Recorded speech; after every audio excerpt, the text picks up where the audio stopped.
Hey, and this right here is what I call a vibe.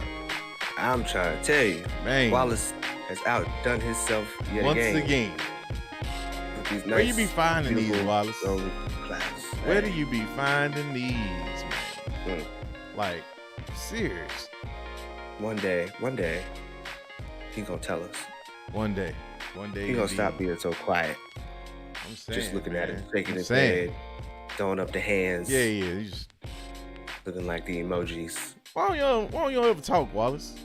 You got a mic, man. Why don't you ever say nothing? Hey, don't wave at us like that, man. Yeah, man. We gonna figure it out. But go on and throw us in there with the people, man. We want to be with the people. Yeah, man. What's So up, what we got y'all? up in here? What's up, y'all? What's up, y'all? What's Y'all up, know y'all? what it is. Afternoon. It's your Yes, boy yes, Al. yes. It's your boy Lavis. Yes, sir. Yes, sir. Once again, yet Yes, again. sir. Afternoon. So who's rocking with Good us this afternoon, man? Well, so far, I would say off top, it looks like we got the main Yova Rods. What's good? What's good, Yova? Then we got David, Luna, TJ Sykes, Jamie Williams. What's up? What's up? What's up? Got Brian O'Connor, Jack Carter, Roman Granger. What's up? What's popping, y'all? Josh Meadows, Star Wars Talk Show. What's good? Tim, Kendall Davis, Kev Skywalker. What's up? What's up? What's good? What's good? Let's see. Anybody else I would like to announce? We got Cause No Trouble, Geeky Girl Sisters. I got my eyes on you. Totally got my eyes on you. All right, we see everybody's starting to trickle in now. Paul P. Yeah, here they Keaton come. Haas. Here they come. I'm over here. here. Y'all. What's up, Wells? Good to see you. What's good? Maverick Pilgrim, what's up? What's up? The boy Mav. And everybody, don't forget, even though he's not here, to wish your main Josh a happy birthday today. Yes. Happy birthday to one Joshua Lucas. The Iron Nerd himself. Man. Out there relaxing. Yeah, right. We know he ain't. We know he ain't. Yeah, I about to say, I know he's out there actually grinding. Especially of course. With Mando episode 6. Oh. Being how it was. He's going to do something to keep his mind off it. Let me just ask y'all. Because I'm still reeling. Like, that episode took a lot out of me. I thought the Ahsoka episode was crazy. But, like, the episode 6, man, like, I haven't recovered yet. That's why I'm, like, so chill. It's like, I haven't, I was up. That was a long one. That was a long, long night, man. And it was a great night. That was for me, actually. What I tell you on Thursday. Because, things have been like that 9.5, 0.7, 0.8. For me, I have to admit I give that one a 10. Because I got everything I wanted out of that episode. That's what's up. Everything. Yes. And then I can't even say I was surprised. Yes, no, and then some. That's the thing about it. And that is what's getting crazy about this show. Is like you and I have, for the last couple episodes, been hitting some key points. Like we've been kind of seeing some stuff. And like we about to get a phone call next. Yeah, right. If exactly. We keep going this way. You know what I'm saying? But it's crazy. We've been seeing this stuff, and even though that's the case, like you still come out of the show like the last couple episodes blown away, like completely blown away. And I mean, that's how it is. Everybody's looking for them fillers. It's not happening. No, no fillers. No, not at all. And I told you I was slightly off with mine though, because I thought that they would pull a tease and have like Moff Gideon show up. And then they have the, a situation which we're going to get into it here in a minute. But I'm just saying, like, I thought it was going to be like, nah, we're going to tease that. But then we're going to save.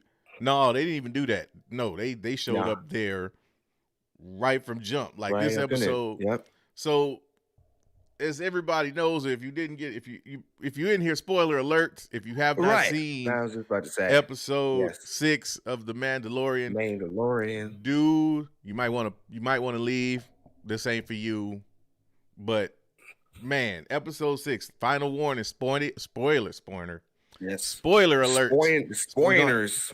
Shoot. They sharp. Yes. Pointers. I don't know why that word sounds sharp. Hitting hard like a truck. Pointers. This one is, because this was some people I've seen on Twitter. They're like, my life is, it has no meaning without Baby Yoda. I'm like, wow, it's not that deep. It's not that deep. Hey, low key, I hope she's not watching right now, but my wife's one of those people.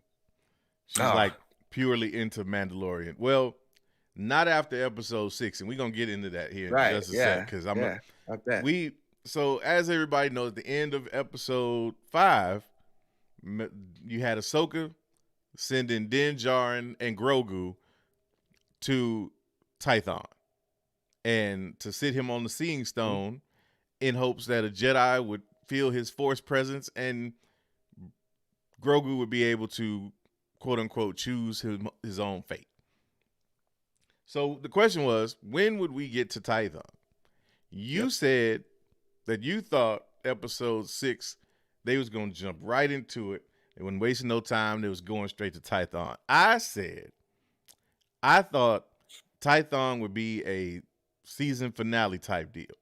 What we both agreed on was that the Tython event would be where Gideon pops up and it's like, hey, remember me? And so turns out you were correct. And this episode for me really, and this is why I say it took a lot out of me emotionally, because this episode starts off and you've got Din kind of hyping Grogu up about the idea of being a Jedi and being trained. And it's almost like he's kind of psyching. And the way I took it was like he was kind of psyching himself up into the idea of having to let Grogu go. Yeah. And that's the thing that, and that's what's so subtle about it to me, is like, you don't realize that it's like, even though, Din Djarin's got a mission and, his whole charge right now is to get Grogu to the Jedi. But he's grown and he's got an attachment to this little dude now.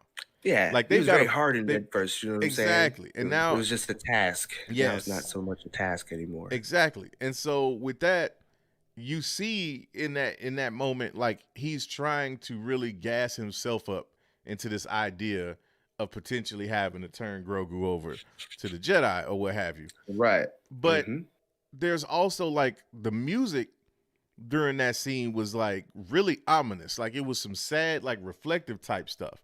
And I thought immediately I was like, I know they're not going to kill this little dude because the title of the episode is The Tragedy. So I'm like, tragedy? Sad music? I remember reading that text. They're gonna kill him. I'm like, they're gonna kill him. What? They finna kill. I texted him, like, they gonna kill him. I thought Baby Yoda was finna go by, because again, and this is based off the fact that they kept talking about this strange turn that was gonna take place in the second half of the season, and we, to date, still hadn't really seen this turn. Like I don't know if anybody else has noticed a turn in the tone halfway through the season, anything like that. I had not, so I'm still waiting to see if that's gonna be the case. Yeah, I mean, like so far, no. This episode definitely a change in like the theme. It's not as jovial, it's not as happy as like the other ones, how they kind of ended or the things that happened. It's like, progressiveness. And now you get to this and it's like setback. Right. So the tone has definitely changed, but I still don't feel like that is the strange turn. No, not at all. Not at all. And that's the thing. So we get into it and they're doing the scene and they show up on Tython right off the rip. And I'm immediately like, damn, Lavis called it. Like he called it straight up. They wasted no time. And I mean, they don't even waste any time trying to find this like big seat. They don't even waste any time finding where they need to be. Like they get straight there. And he puts him on the seat and all of a sudden we get like probably one of the dopest Jedi shots since maybe the prequel trilogy. Right. Like since forever. And he's got this force shield around him. Din can't penetrate it. Force beacon. Yeah, exactly. And it's like you can't. It's like he couldn't penetrate it. And I'm just like, okay, somebody's gonna have to see this. Like, this is going to be, like, this is gonna be like it. Like, it's about to go down right now. And it was just like, all of a sudden you see the ship, and it's like, whoa, wait a minute. Yeah. And this is how Feige and Filoni stay winning, because everybody's expecting to see a Jedi pop up in that moment. Mm-hmm. Yep. That wasn't no Jedi though. Well, yeah, the whole time is what we're waiting for. It's the whole thing we all been waiting for. We were wanting to, but that's what's so crazy, because what did it do in that split moment? In that split moment, you completely weren't thinking about Boba Fett. Like, that was the last person you would expect to pop up in that moment, because you are completely focused on who is this Jedi that's about to show up. Yeah, that's what the whole speculation was. Nobody was thinking about nothing else. And that's why it's so crazy. Real quick though, I want to get these, because we did a so-so job on Thursday night on After Dark. Yeah, we did. So we're gonna make sure to catch you, Dandrix. We appreciate you with the super chat. Says, out here nerve engine, so I'll catch y'all on the replay, but gotta swing by and drop some love. Keep up the fuego content, gents. Man, I appreciate that. Thank you, sir. Yes, I definitely appreciate that. Yep. And then we got Chuck Taylor with the $1.99 super chat. Appreciate it. Says, how do I get a nerd membership? Nerve engine /CT 9161 reporting. My man. That's what's up. My man. All righty. Well, you should be subscribed, and if you're on your phone, you may see it. If you're on a computer, you should definitely see it. Right next to the subscription button, there should be a join button that you can click and become a Nerd Avenger that way. You get to choose your membership that way, and I will drop the Discord in there for you, because we got a bunch of perks for you in there that you can do that, my main Chuck. So while I do that, Al, yes, sir, continue on with your thoughts, sir. Oh yeah, man. Because we was in it with everybody seeing Boba Fett out of nowhere. Exactly. Because I Thursday I was like, I didn't want to talk about it because I hadn't gotten it yet. And every time I'm like, give me Boba Fett, I don't get it. So I didn't say nothing. And I finally got what I wanted. Exactly. But I will be honest and say I didn't expect it either. I was still kind of I got on that Jedi train. That's what's up. And in the back of my mind, I was like, I really didn't think a Jedi was going to show up, because like none of the options that we had made sense in that moment. Right. You know what I mean? Right. Like, it just really honestly didn't make sense. So I didn't really think that they would make it click either. And they didn't. No, so, not in the least bit, because through the clouds we see Slave One. And it's like, I'm just in that moment, like, gone, jaw already on the floor. And I'm like, they about to he here. It's about to go down right now. And my man walks out, and it's not even a game. Like, you already know what's going down. And so we finally get Boba Fett's return. It's been so long, and they just keep getting it right. They just keep getting it right. You know what I'm saying? And so, totally do. And he's not alone.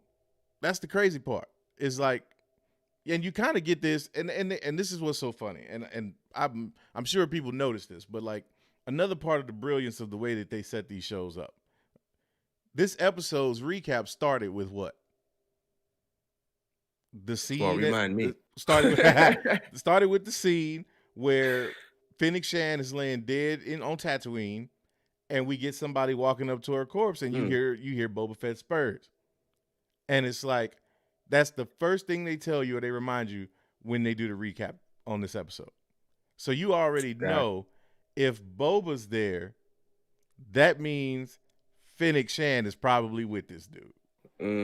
And there she was, up on the hill, sniping. Yep. Ready to get him. And my man was simply there for one reason and one reason only.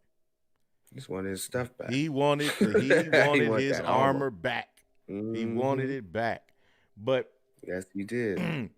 It's beautiful. I mean, the way the show like is written, the way they work it out, because then we get probably my favorite line in Mandalorian so far. like season 1 and 2. And that was when he's telling him, Mando's asking him, he's like, well, did you take the Mandalorian creed? And he's like, my allegiance is to no one. And he says, you're no Mandalorian. He said, I'm just a common man trying to make my way through the universe. Now that part right there already was a throwback, because we heard Jango Fett say that line in episode 2, The Clone Wars, when he had his encounter with Obi-Wan Kenobi. So I'm already like right at that part, like, damn, they went prequel trilogy throwback, like callback line. But then he follows that right up by saying, like my father before me. Right. That's straight up Luke in episode 6. And I'm like, man, look, I cannot with Filoni and Favreau right now. Like, it's so pure the way that they organically create these stories, man. And the way that they bring like people like me along for the ride like that, where you just sitting there and you just like, man, it's too much. Well, it's too much. It's good to see that they're being like-minded. Right. More fan based. You know what I mean? Like, you can tell when there's a corporate agenda and they pop that into the movie, obviously. And that's something that kind of divided everybody. But you can tell that, when they're honestly a fanboy of it. And it's great when the fanboys get in the position to give that back. Yes. You know what I'm saying? So I'm enjoying it, because not just because the content is great, but because everybody's able to enjoy it. I'm not coming into some kind of a fray. You know what I mean? It's like, okay, well, even though we got Vito in here that he don't like Boba Fett, and everybody else loves Boba Fett. Hey, but the crazy thing about it though, like, not to cut you off, but the crazy thing about it is Vito done a 180 on a brother. I saw that. You saw he flipped it. You stole my thunder too, because I was gonna call it out when we got to the end of this, because I was gonna be like, and Vito was talking nothing. Vito was talking cash money on Boba, trolling like I don't know what. Man got one Boba episode, and now Boba's his favorite Star Wars character. Right. You know what I'm saying? Like, but yes. Boba's a lot of people's favorite Star Wars character after this episode, because it wasn't enough for us to get a Boba and Din Djarin showdown and to have Fennec Shand. And my mind started kind of running at that point. When I saw her sniping, and they were basically, the threat was he was trying to get his armor back. He wasn't, he had no problems with her popping Grogu if necessary. And he was just trying to have a conversation. So in the midst of this conversation, all of a sudden, somebody else shows up. Who is that somebody? Moff Gideon's people. And he's like, you know what? Let's go. Stormtroopers get dropped, and okay, it's going down for real now. Right, exactly. My man Boba was out there on his Jake Paul. Like, my man was out there. Hey, he wasn't playing, bro. There's going to be, now that you said that, somebody's watching. There's going to be a meme or a video coming out where all the stormtroopers come out with Nate Robinson faces. Yep. I promise. That's all they got to do is just show. Dude, somebody please. Look, I have zero skills with video editing. Can somebody please get me a video of my man Boba tearing up those stormtroopers? Every time he hit one, they fall flat like Nate Robinson. Please. Please. I'm saying, man, like, look, I don't even need credit for the idea. You could put Boba Fett helmet on Jake Paul and just leave Nate Robinson as he is. Say Boba Fett when he showed up in the Mandalorian. That's pretty much what that was like. Was like. Exactly. But speaking of that, before we geek out completely about how Boba was completely badass. Yeah. I like the fact that they tried to have Din Djarin attempt to stop the Force beacon. You know what I'm saying? Yes. But he never really got through. So to me, let me ask you a question on this, because this is something that I'm a little gray on. Go ahead. If he was Force sensitive or any kind of Jedi, would he have been able to stop the beacon? I don't think he would have been able to stop the beacon, but he may have been able to penetrate it. Or at least communicate with. Well, I think he was able to communicate. Okay. I think Grogu in that moment was still able to hear and kind of perceive what was going on, but he was so locked into that meditative state that like Right. he couldn't, like it was almost involuntary, like he couldn't respond or anything like that. But what I thought was interesting was that I think, and I want to go back and watch the episode again because admittedly I have still only seen it that one time.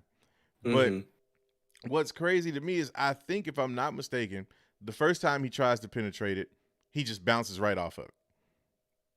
I think the second time he tries to penetrate it, though, he's actually able to put his hand through it. And so my thought with that was, well, hold on a minute. If he doesn't know that he's force sensitive, but he's making this connection, like this deep, like even on a subconscious level connection with Grogu at that moment, maybe that was again another hint at his force sensitivity, and just the fact that because he's not attuned with it, because he's not in tune with it, that he could not sustain it. And it was like that was more his will and kind of just his raw emotion trying to get to Grogu that allowed him to get that far. Right. I was about to say, I mean, I don't know. Like if they go the force sensitive route, I agree with everything you said. Right. But if they keep him just how he is, I'd say that's really, like you said, a testament to his emotion and just his strength. And also seeing like that armor he got, it ain't really nothing. It ain't nothing cheap. No. And it was tossing him.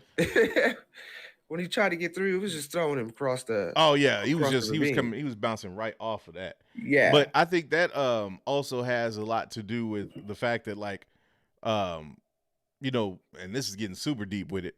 Kyber crystals are what power lightsabers, right? And those are kind of like force imbued themselves.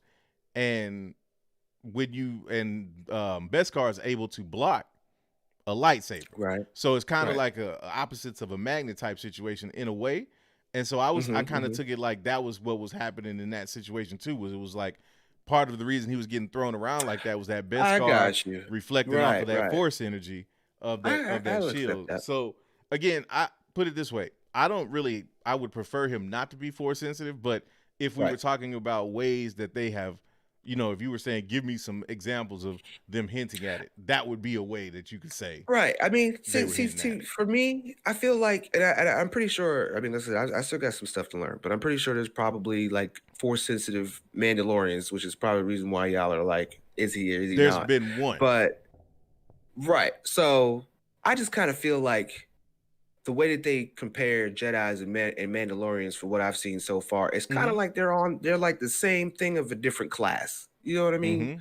It's like, you know, you go to the Jedis, you get all the force sensitive saber stuff, but you know, you go to the Mandalorians and you get more of that rugged bounty hunter, but they're both class A type people. You know what I'm saying? You get a different flavor going with the Mandalorian. Like if I had to, in a video game, if I had to pick a different class out of whatever else, I would probably choose between the two of those because of their similarities, yet they go about it in a different way. So I would rather them kind of keep Din Djarin how he is and flex on that. Flex on the Mandalorians just being great people that are up there with the Jedis. You know what I'm saying? I would like for it to be kind of like that. Yeah, and that's where I really, and you know, personally, I think that's where they're kind of, or why they're building the Mandalorians up in this way, is because they're trying to give you another group so that it's not always Jedi Sith. Right. Now, and it doesn't always, it doesn't have to be Star Wars Jedi all the time. You can do Star Wars Mandalorians. Yeah. You know what I'm saying? I would go watch that in the movie. And it could be and it could be a situation where you have some Mandalorians who are force sensitive. You know what I mean? Like where it's not all Mandalorians are force sensitive, because those are all, you know, some of them are not like they said, like we've learned, Mandalorian is not a race, it's a creed. Like essentially. So if your force sensitivity is more based on, so from what we know, your heritage, you know, and it's kind of tied to your genes and your M count and all that good stuff.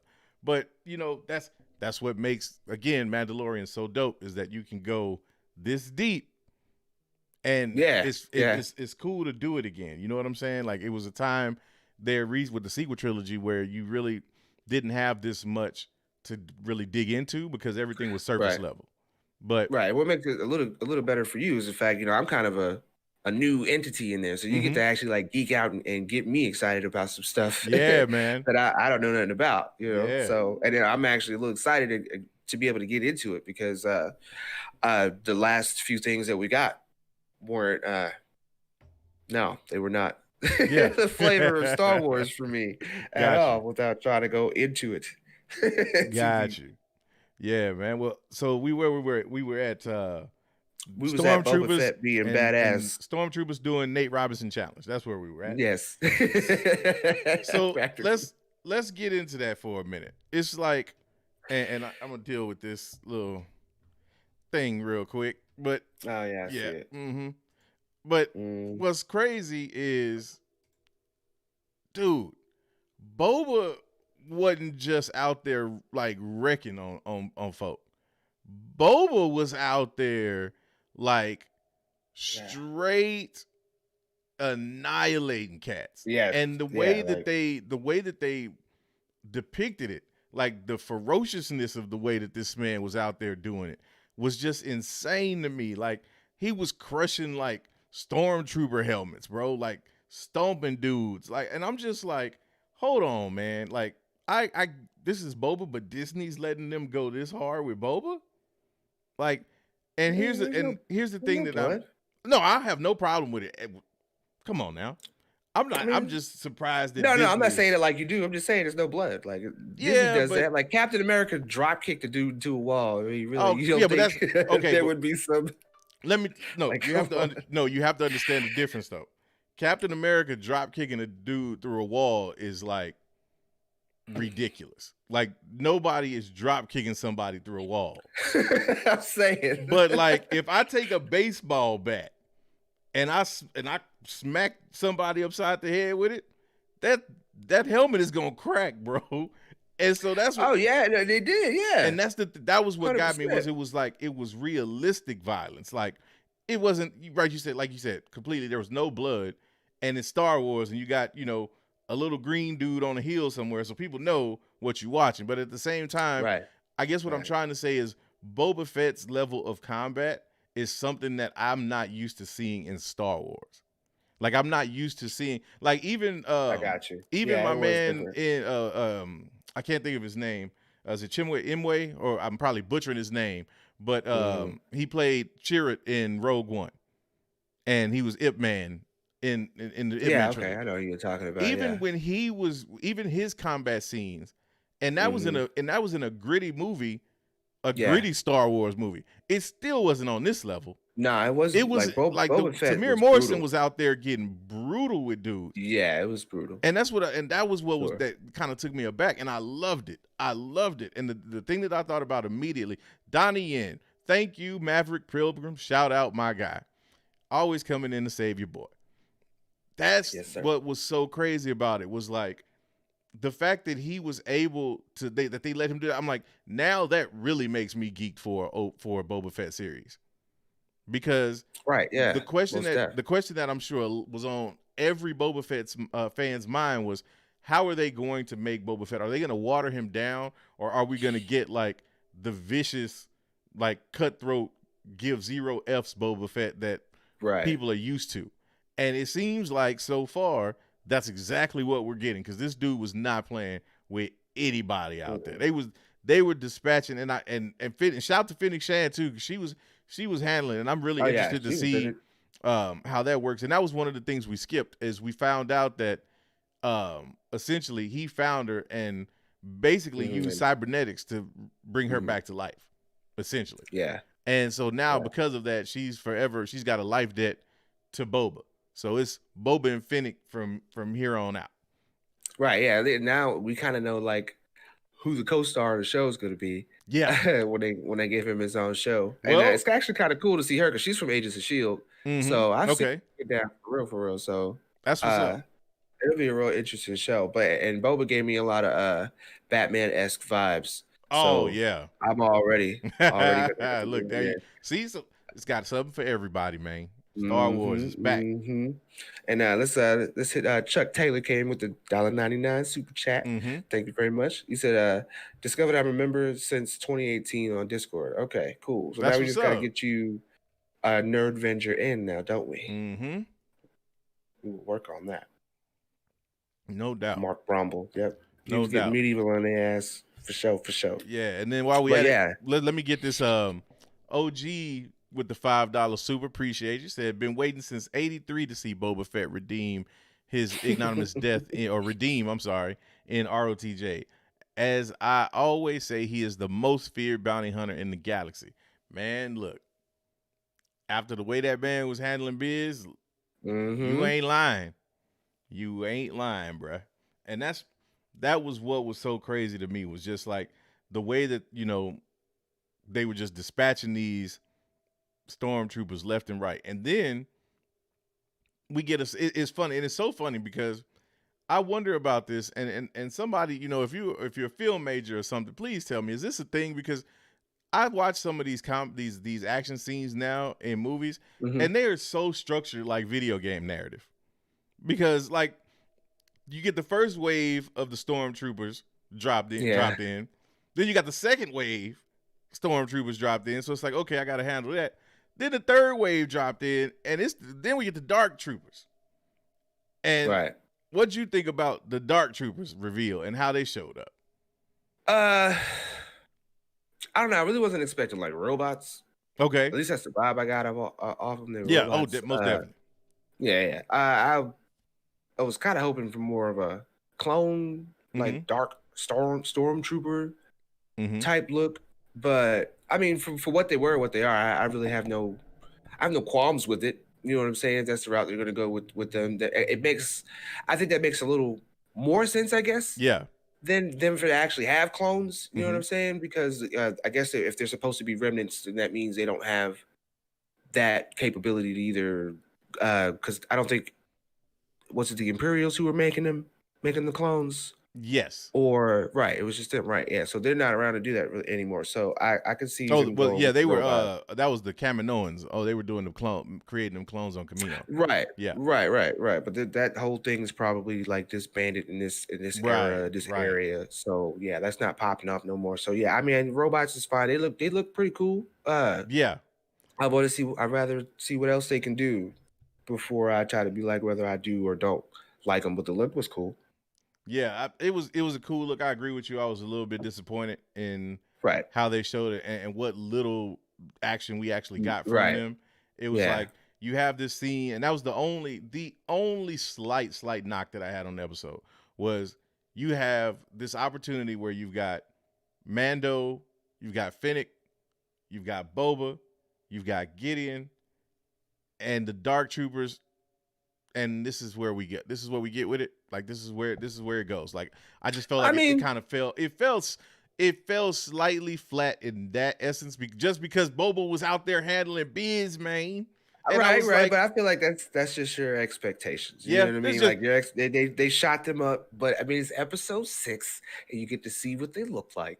So that makes that should project your mind to like, okay, so then if they didn't use them here, what are they going to do with them? So that was my question. My next question for you is that, do you think that we will see them in action? That we'll actually see them in combat? You think so? Yeah, okay. Most definitely. Okay. I think so because like the way they dropped him in and then the way they snatched my man up, like at first, I thought they was going to murk him. Yeah. You know what I'm saying? So like if you get those types of vibes when you see him off top, especially against Grogu. Yeah. Then I can't wait to see him up against the Mandalorian. How's he gonna handle that? Yeah, what's he got in his arsenal for that? Them little Stingray rockets gonna be good enough. What's he gonna do? And then you got Boba Fett there. How's he gonna handle them? And whoever else may pop in, whatever Jedi or because I still think the Jedi thing's gonna happen, just not when we thought. No doubt. No, I totally agree with you on that one. Shout out to Chuck Taylor. You are a Nerdvenger now. Yes, you are a Nerdvenger now. Indeed, sir. And we want to holler at Raven Rose 13, the Raven Rose 13, with the 1111 super chat. I appreciate that, and that is a lovely number. Says, what if Din Djarin is force sensitive, awakened by Grogu, and destined to wield the Darksaber and lead the Mandalorians? That is definitely possible. And that's one of the things that I think if you're going to make Din's force sensitive, it's got to be on that type of arc. Don't just let it be something that is like, oh, by the way, here's this revelation that he's force sensitive now. It has to have some type of a meaning and some type of a significance to the overall plot, or else it's just gonna feel real flat. Right, definitely. Totally agree with that. See, my man Keaton Haas came in with $5 super chat. Thank you. He said, I like how the Darksaber looks now. More like Clone Wars and Rebels. It looked different when Gideon cut himself out of the TIE fighter. Yeah, I mean, that to me, I felt like that was like the first little mini time, that they was probably going to show it. And then, now they're going to give you like the whole reveal. So I'm pretty sure they threw that up.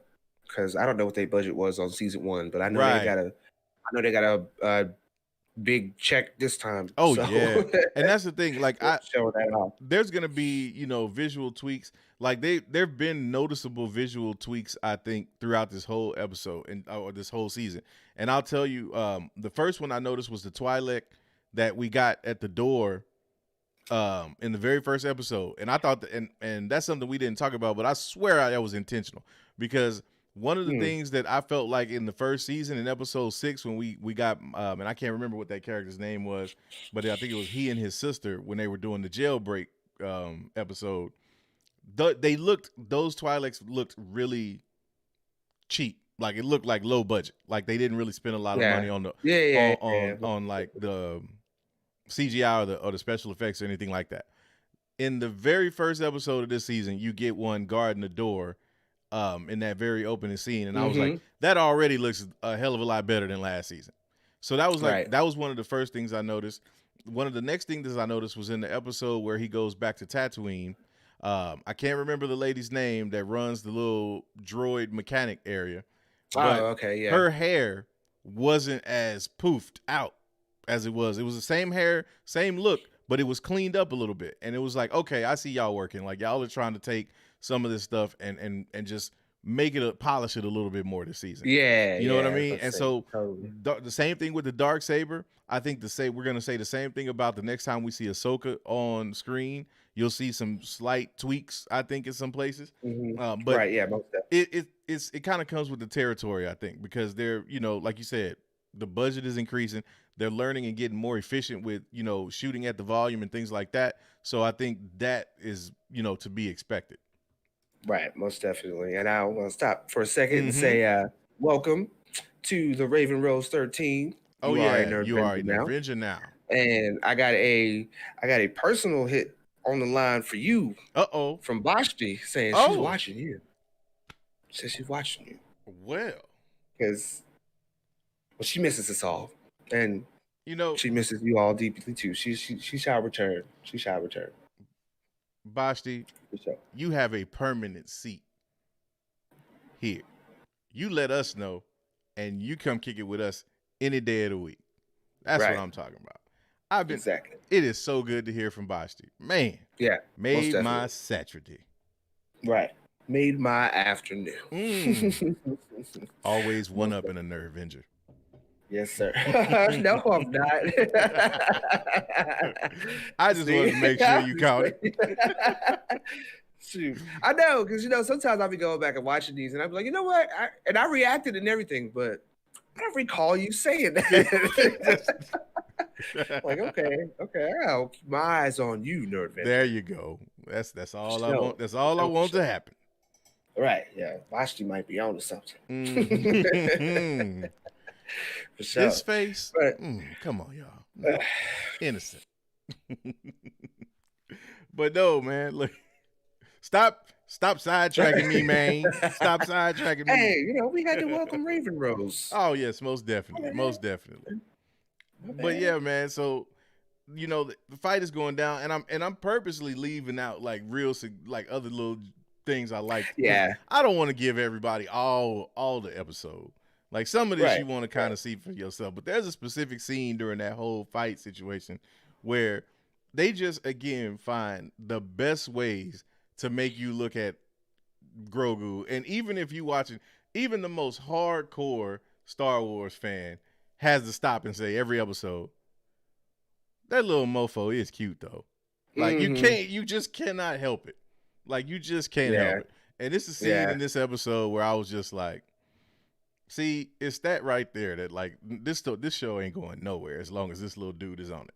Like wherever Right. he go, normies are gonna flock to this little dude. Yeah, it's for just sure. it's brilliant. But let me ask you this question: how shocked were you that Gideon actually made off with Grogu? I'm not shocked at all. Actually, Mm-hmm. totally not shocked at all. Like I said, this episode gave me everything Yes. that I would want. You know, and like I said, they went to Tython first. Seen that coming.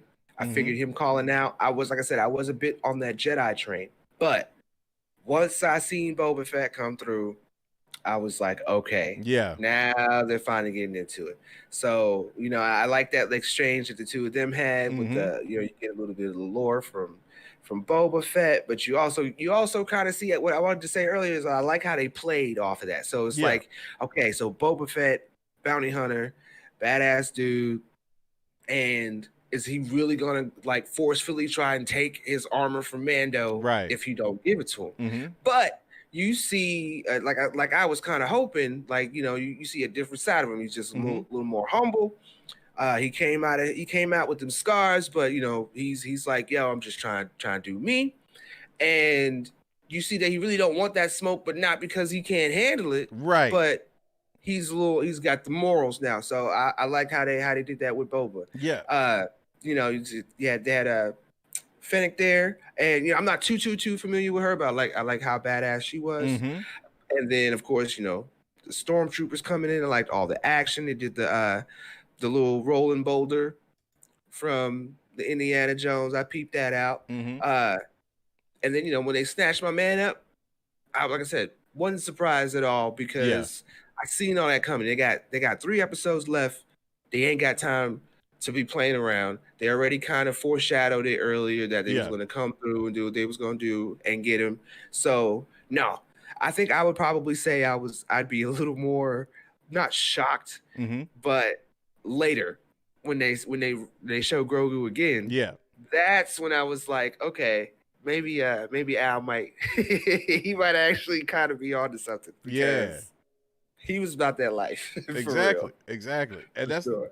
And that's the thing, man. It's like you have this situation where you are essentially like, I gotta know what's going on because it's just so crazy. And it's like, but the thing, and going back to your point real quick before I lose it, I was right there with you too, by the way. Like I expected them to get him once Gideon showed up, because that's the thing that I told you, because we were talking about how they might end the season, and me saying that I didn't think that they would get Grogu back before the end of this season.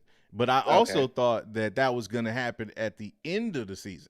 I thought they end up with him. You still might get what your point was on them and how they ended on Tython. I still feel you might get that.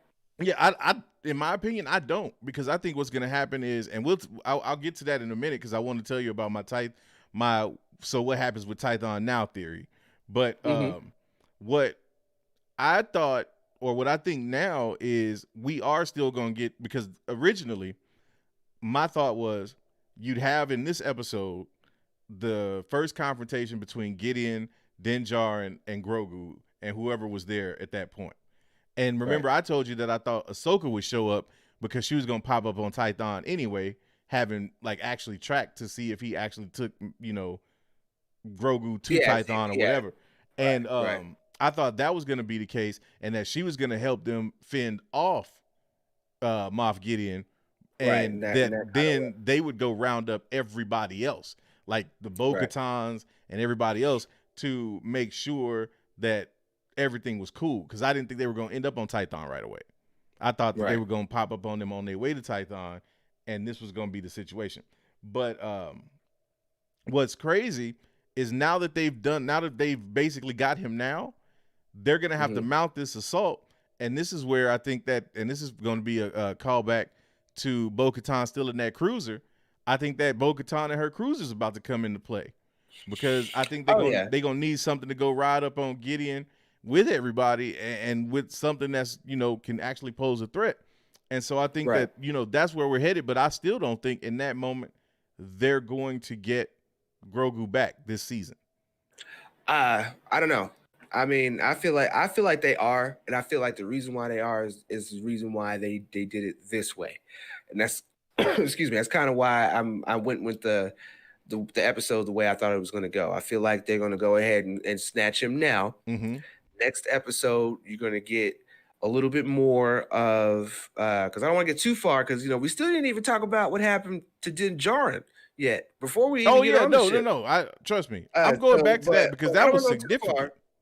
But I think next episode you're gonna get a little more background with Moff Gideon and Grogu, and you're gonna get a little bit more of the squad up. The action part is gonna be the rally, and the info part is gonna be between Moff Gideon and Grogu. Gotcha. I feel like you're gonna get a little bit more of that next time. So I feel you. Well, since you brought it up, let's go on and jump into that point then. Yeah, man.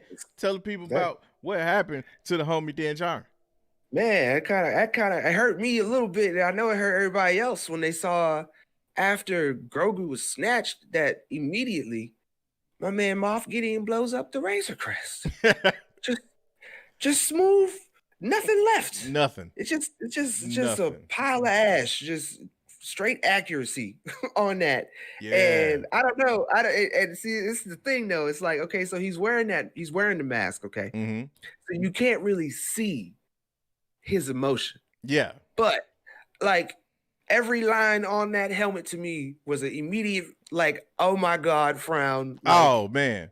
Like it was still stoic at the same time. Like he didn't make a sound. He didn't like, oh my God. He was quiet. That is a testament to whoever's under that mask. Yes. And the ability that you have as an actor, with body language. Because in that moment, and I'm about to go here again. In that moment, Din Djarin looked like Nate Robinson when he was standing in that corner and Snoop was singing Precious Lord and he knew he was finna go get knocked out. Din Djarin looked exactly like that. And I'm like, how do I feel that this man got a mask on? Like he legit. You want to talk about another video? There you go, right there. Just have the video and put Nate Robinson's face on Din Djarin right there and say how Din Djarin looked under his mask. Yep. But the funny thing about that whole thing, man, I totally saw that coming. I knew Razor Crest wasn't gonna make it. And the reason I felt this way is because I 100% agree. Yeah. It was like, look at all the shit they did with this ship all season long. Like this ship was barely hanging on anyway. Episode 1. Like they kept it was like, from the first episode, you was like, Razor Crest not gonna make it, man. Go ahead and let them get it. And they didn't they barely touched it, them little droids, and something fell off it then. Right. I'm like, you know what I'm saying? They just kept planting seeds, man. That spider episode where they got stuck on that ice planet. They completely messed this ship up then. And then the supposed fix that they did when he got to the next planet. Yes. It's like they done Louisiana my man up with all the nets. Why did I get that same vibe? Why did I get that same vibe from my calamari? Oh yeah, I was like, man, he was in Louisiana in that whole episode. This man went to New Orleans and got his shit fixed. Exactly. That man held out his hand like $1,000, baby. Right. I got some shrimp and lobster on the way out. On the way out. You know what I'm saying? That's what baby that's what Grogu was eating, man. Them little blue beignets. He was Oh my God. It's so funny. I thought the same thing. But Razor Crest, man, I saw that coming, and it was like when they blew it up, I just thought that was like the most savage way to do it. Like I thought it was going to at least go out with like on its own merit. Like it was just parked, minding its own business, and it was like, nope. Well, if you go back to the trailers, how they did that up, and I know you see the first 4 episodes, but when you see the Razor Crest and the 2 X-wings flying through, it kind of gives you that, there might be like a dogfight, big kind of space thing going on by the end of the show. But now we know otherwise. But still, but one thing they showed that Beskar is gonna hold up. Right, that spear. Oh yeah, man, that spear. Now, for real. And that was a hell of a scene because in that moment when you look at the way that Boba looks at Din Djarin when he's holding that spear, the thing that I thought about in that moment was I felt like in that moment, Boba had a flashback of his pops. Because if you go back and you look at the prequel trilogy armor for Jango, it looks more similar to Din Djarin's armor than it does, you know, what Boba Fett's done to it now, because it was all really that pristine Beskar, like silvery chromed out look. And I'm thinking, I thought maybe it was something where he's seen his father fight with a Beskar staff like that. Probably. You know what I'm saying? Yeah. And it was like he kind of looked at, and it was funny because, again, with no words, you can kind of like feel this evolution of Boba's character. You know what I'm saying? It's like you said, and I think you touched on it earlier as well. Is like now this is Boba with a conscience almost. Like he's still the ruthless, give zero F's Boba, but now he's kind of got a little more perspective. Right. I feel like he is like an older reflection of like Din Djarin, right? Because like right now we see Din Djarin, he's going out. To me, like I said, he's very gung ho. Because he's confident in his armor, and I see that. But I feel like Boba went from being like a Din Djarin type gung ho, in your face, to a more laid back, I'm gonna get you this way, type deal. You know what I'm saying? I don't have to do that no more. Plus, like we say out in these streets, I'm too old for that. I'm too old. You know what I'm saying? I'm not doing that no more. I'm gonna hit you with the kneecaps. Yes. I'm gonna hit you with the elbows. And can we please get some fire emojis in the two-way in the chat for the kneecap rockets, man? Kneecap like rockets, man. That's why I say you can't fool. Look, I'm gonna say this way, and then I'm gonna just keep it moving. Look at me, Lavas. Boba is one of us. Because Boba was like not there for it, and he was like, "Boy, I ain't finna chase you. I'm finna get this kneecap rocket off and pop one in your ass." You ain't. Hey, you seen at the end when he popped the two ships at the end? How he jailhouse posed. You know what I'm saying? I promise he did. I'm like, bro, Boba about that life for real, man. I was just I died that whole episode. Just man, I think I'm gonna have to watch that when we done. Shoot, I'll watch it with you. Let's do it. So let's take to the two ways again for a moment. So Kimmy K came in a little earlier, said the Razor Crest being blown up was some bull. Yes, it was some Red Bull, but unfortunately, there's no wings. No more wings. No wings, no more. No wings, no more. Shoot, stop at wings. Yeah, which doesn't sound like a bad idea. You know what? You're right. You're so right. Hey, try to tell you, they deliver too. Yes, they do. Then we got the homie Jonathan Velasquez with the $5 super chat. Thank you very much. He said the ship is a symbol of his home being destroyed by Moff Gideon again. They have found refuge there. Every struggle, you can see him physically react. Yeah, most definitely, no doubt. And one thing I'm hoping out of that, there's two ways that you can interpret it.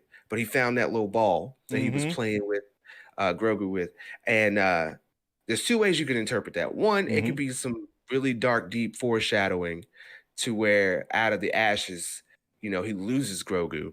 Like it could be either in the moment or in the future. I got you. Or it could be from the ashes, he'll get him back. You know what I'm saying? Like a phoenix type thing. So, I mean, that was kind of ambiguated to me when I seen that. I was like, he got that ball. Maybe he'll give it back to him. I feel that. Or that might be the only thing he'll have after the season's over. So, I'm with you still, just go either way. They still might my man out. Yeah. And then finally got Kendall Davis, the $4.99 super chat. Appreciate you. And he said, my reaction was like Day-Day's the next Friday when he was upping up his car. Yeah, most definitely. Boba went over there. Look what they did to my roof. Right. Look what they did to my roof.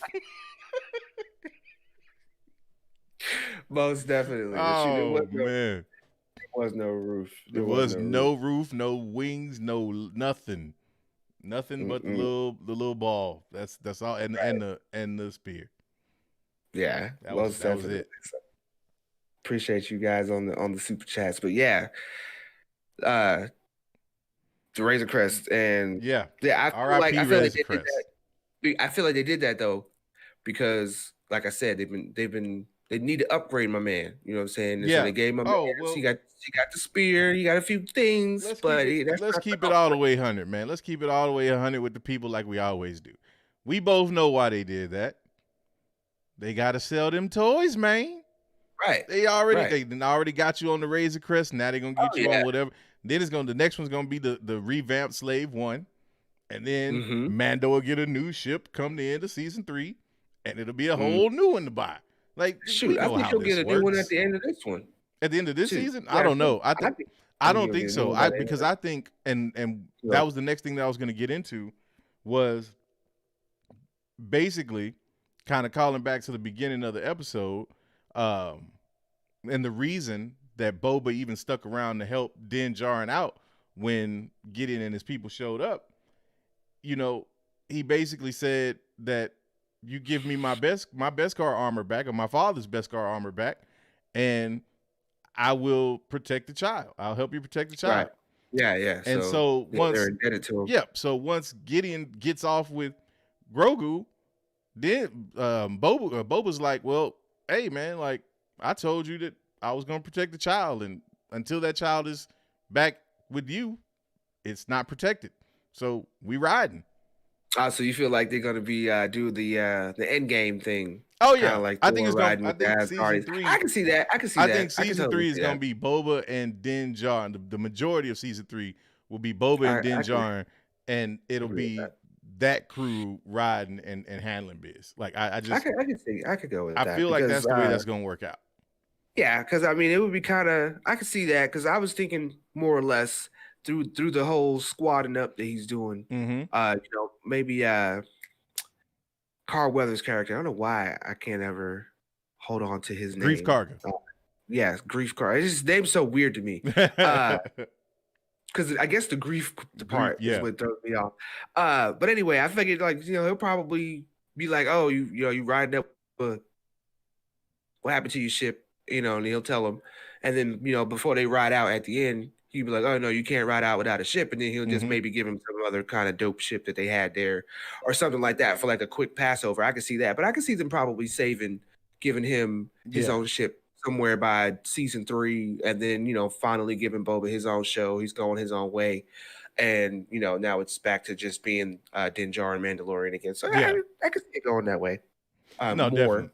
than my way. So I agree with that. Cool, that's what's up. But I mean, it could go either way, like you said. We don't know, like for sure. Right. So I mean, it just depends on, and it also I think is going to depend on what happens with the Boba Fett series itself, because that is supposedly we may get that before we get season 3 of Mando.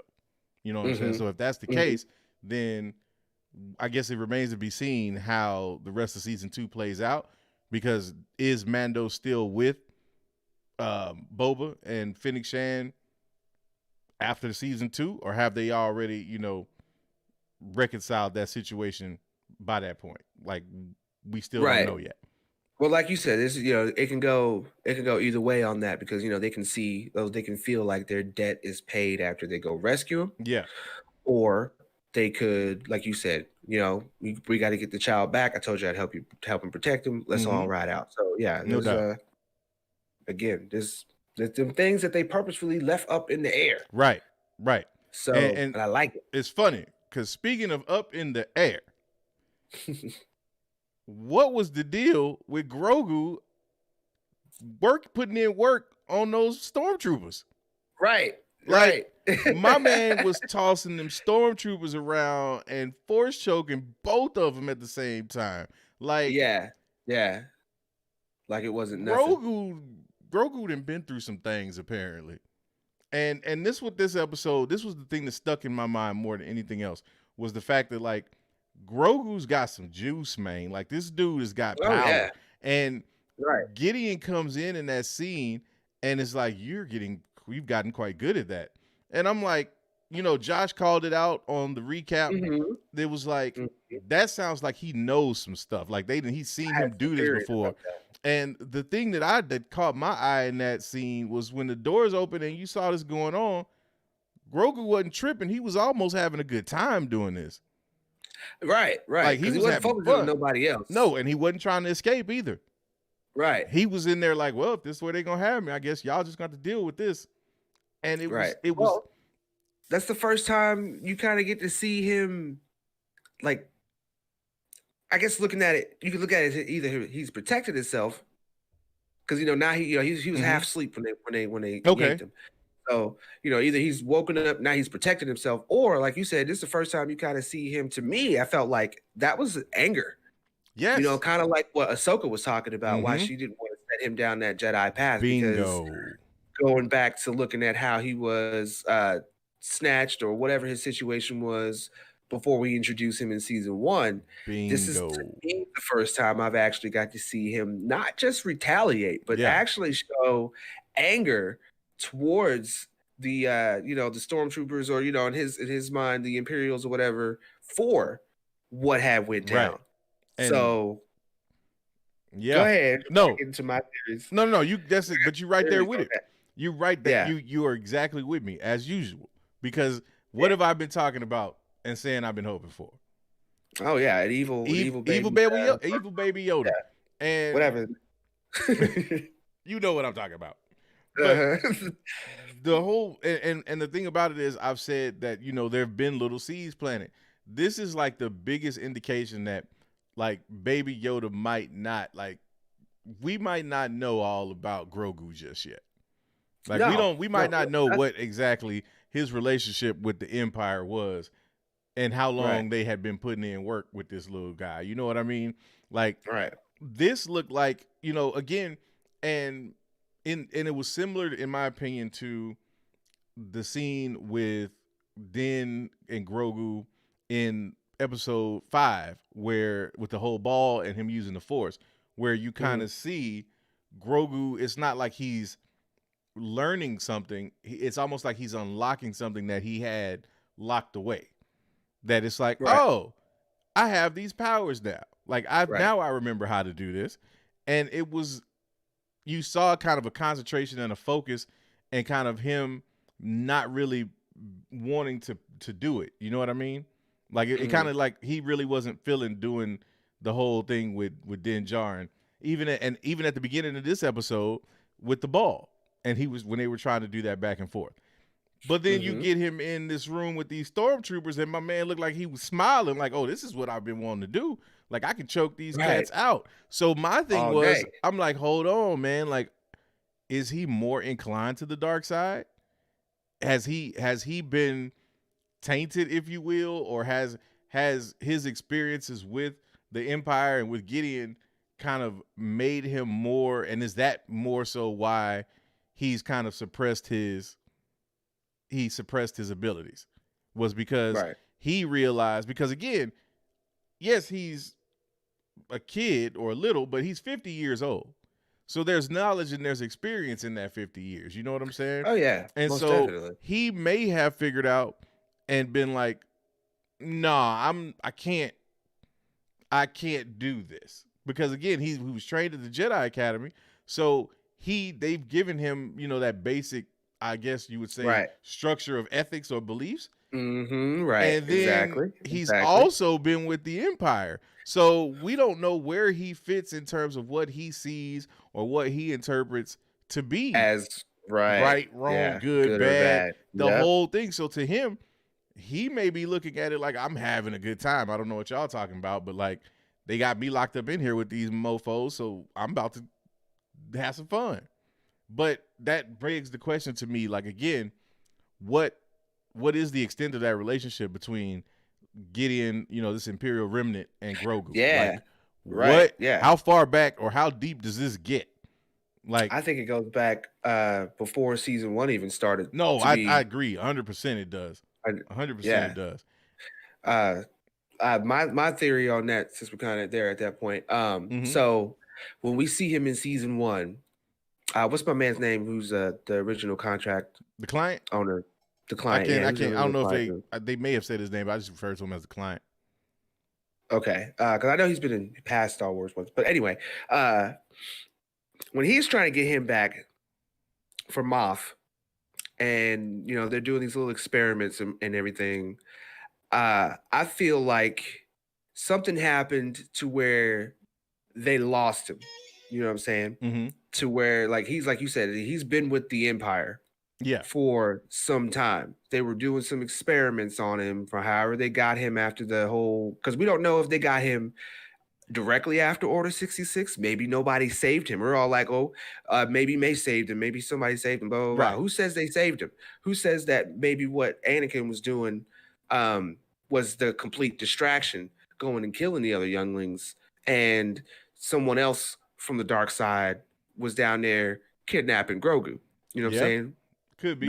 Nobody. That's so he could have been with them that entire time after being with the Jedi Academy, and something happens to where they lost him.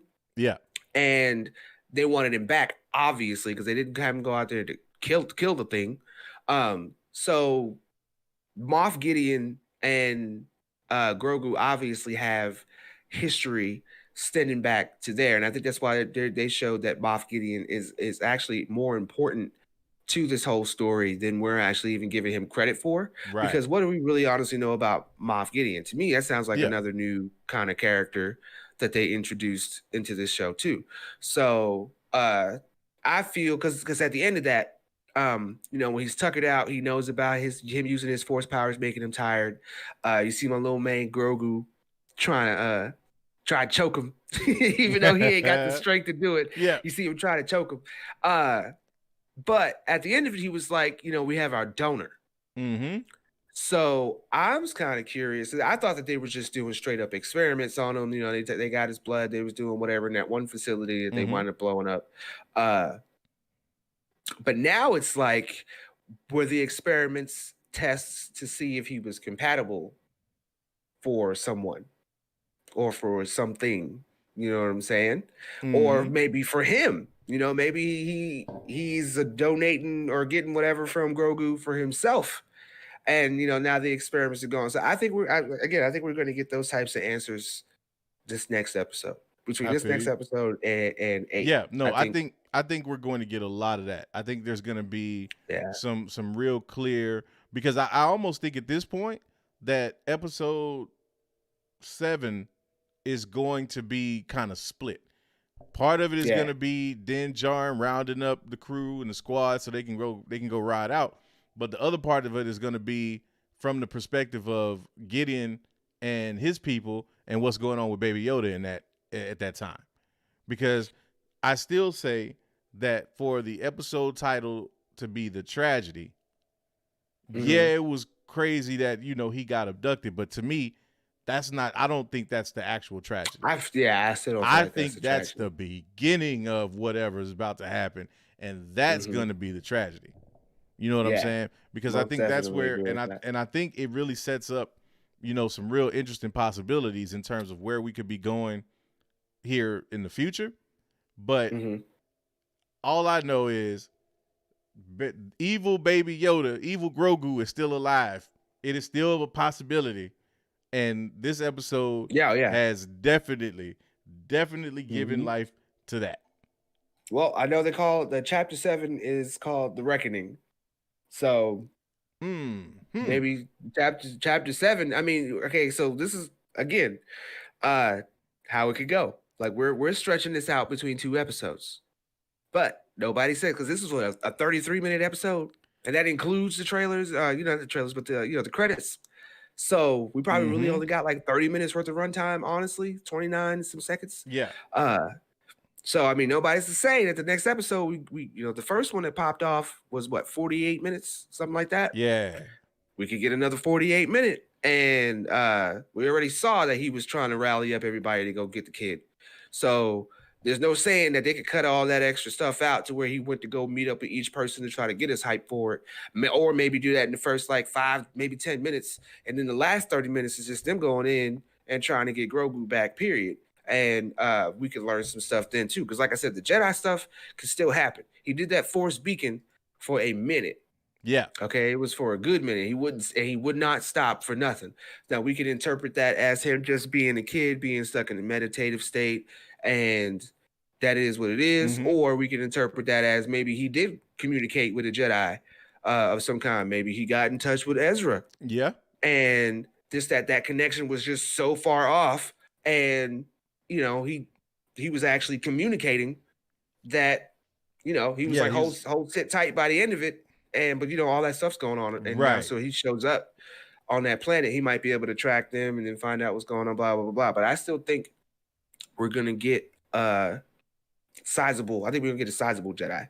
Yeah, no, you're right on that. I think it's definitely gonna be somebody that is a huge difference. What's Wallace doing? Wallace, did you fall asleep at the controls again, bro? Like what is Wallace doing, man? See, he already dinged my camera in the first place. That's why I'm over here looking like the Red Hulk. With dreads. See, look, we got Wallace. You got to get it together, Wallace. Wallace, what are you doing? I feel like Spider-Man in Infinity War right now. Oh, I don't feel so good, Mr. Stark. Go ahead and, matter of fact, do that like that meme with the dude just sitting there. He throws it to peace sign, just disappears. Go ahead and hit me.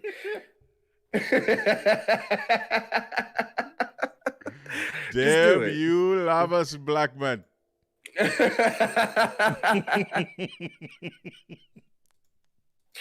He said, "We don't do that. We don't do that here. No, we don't."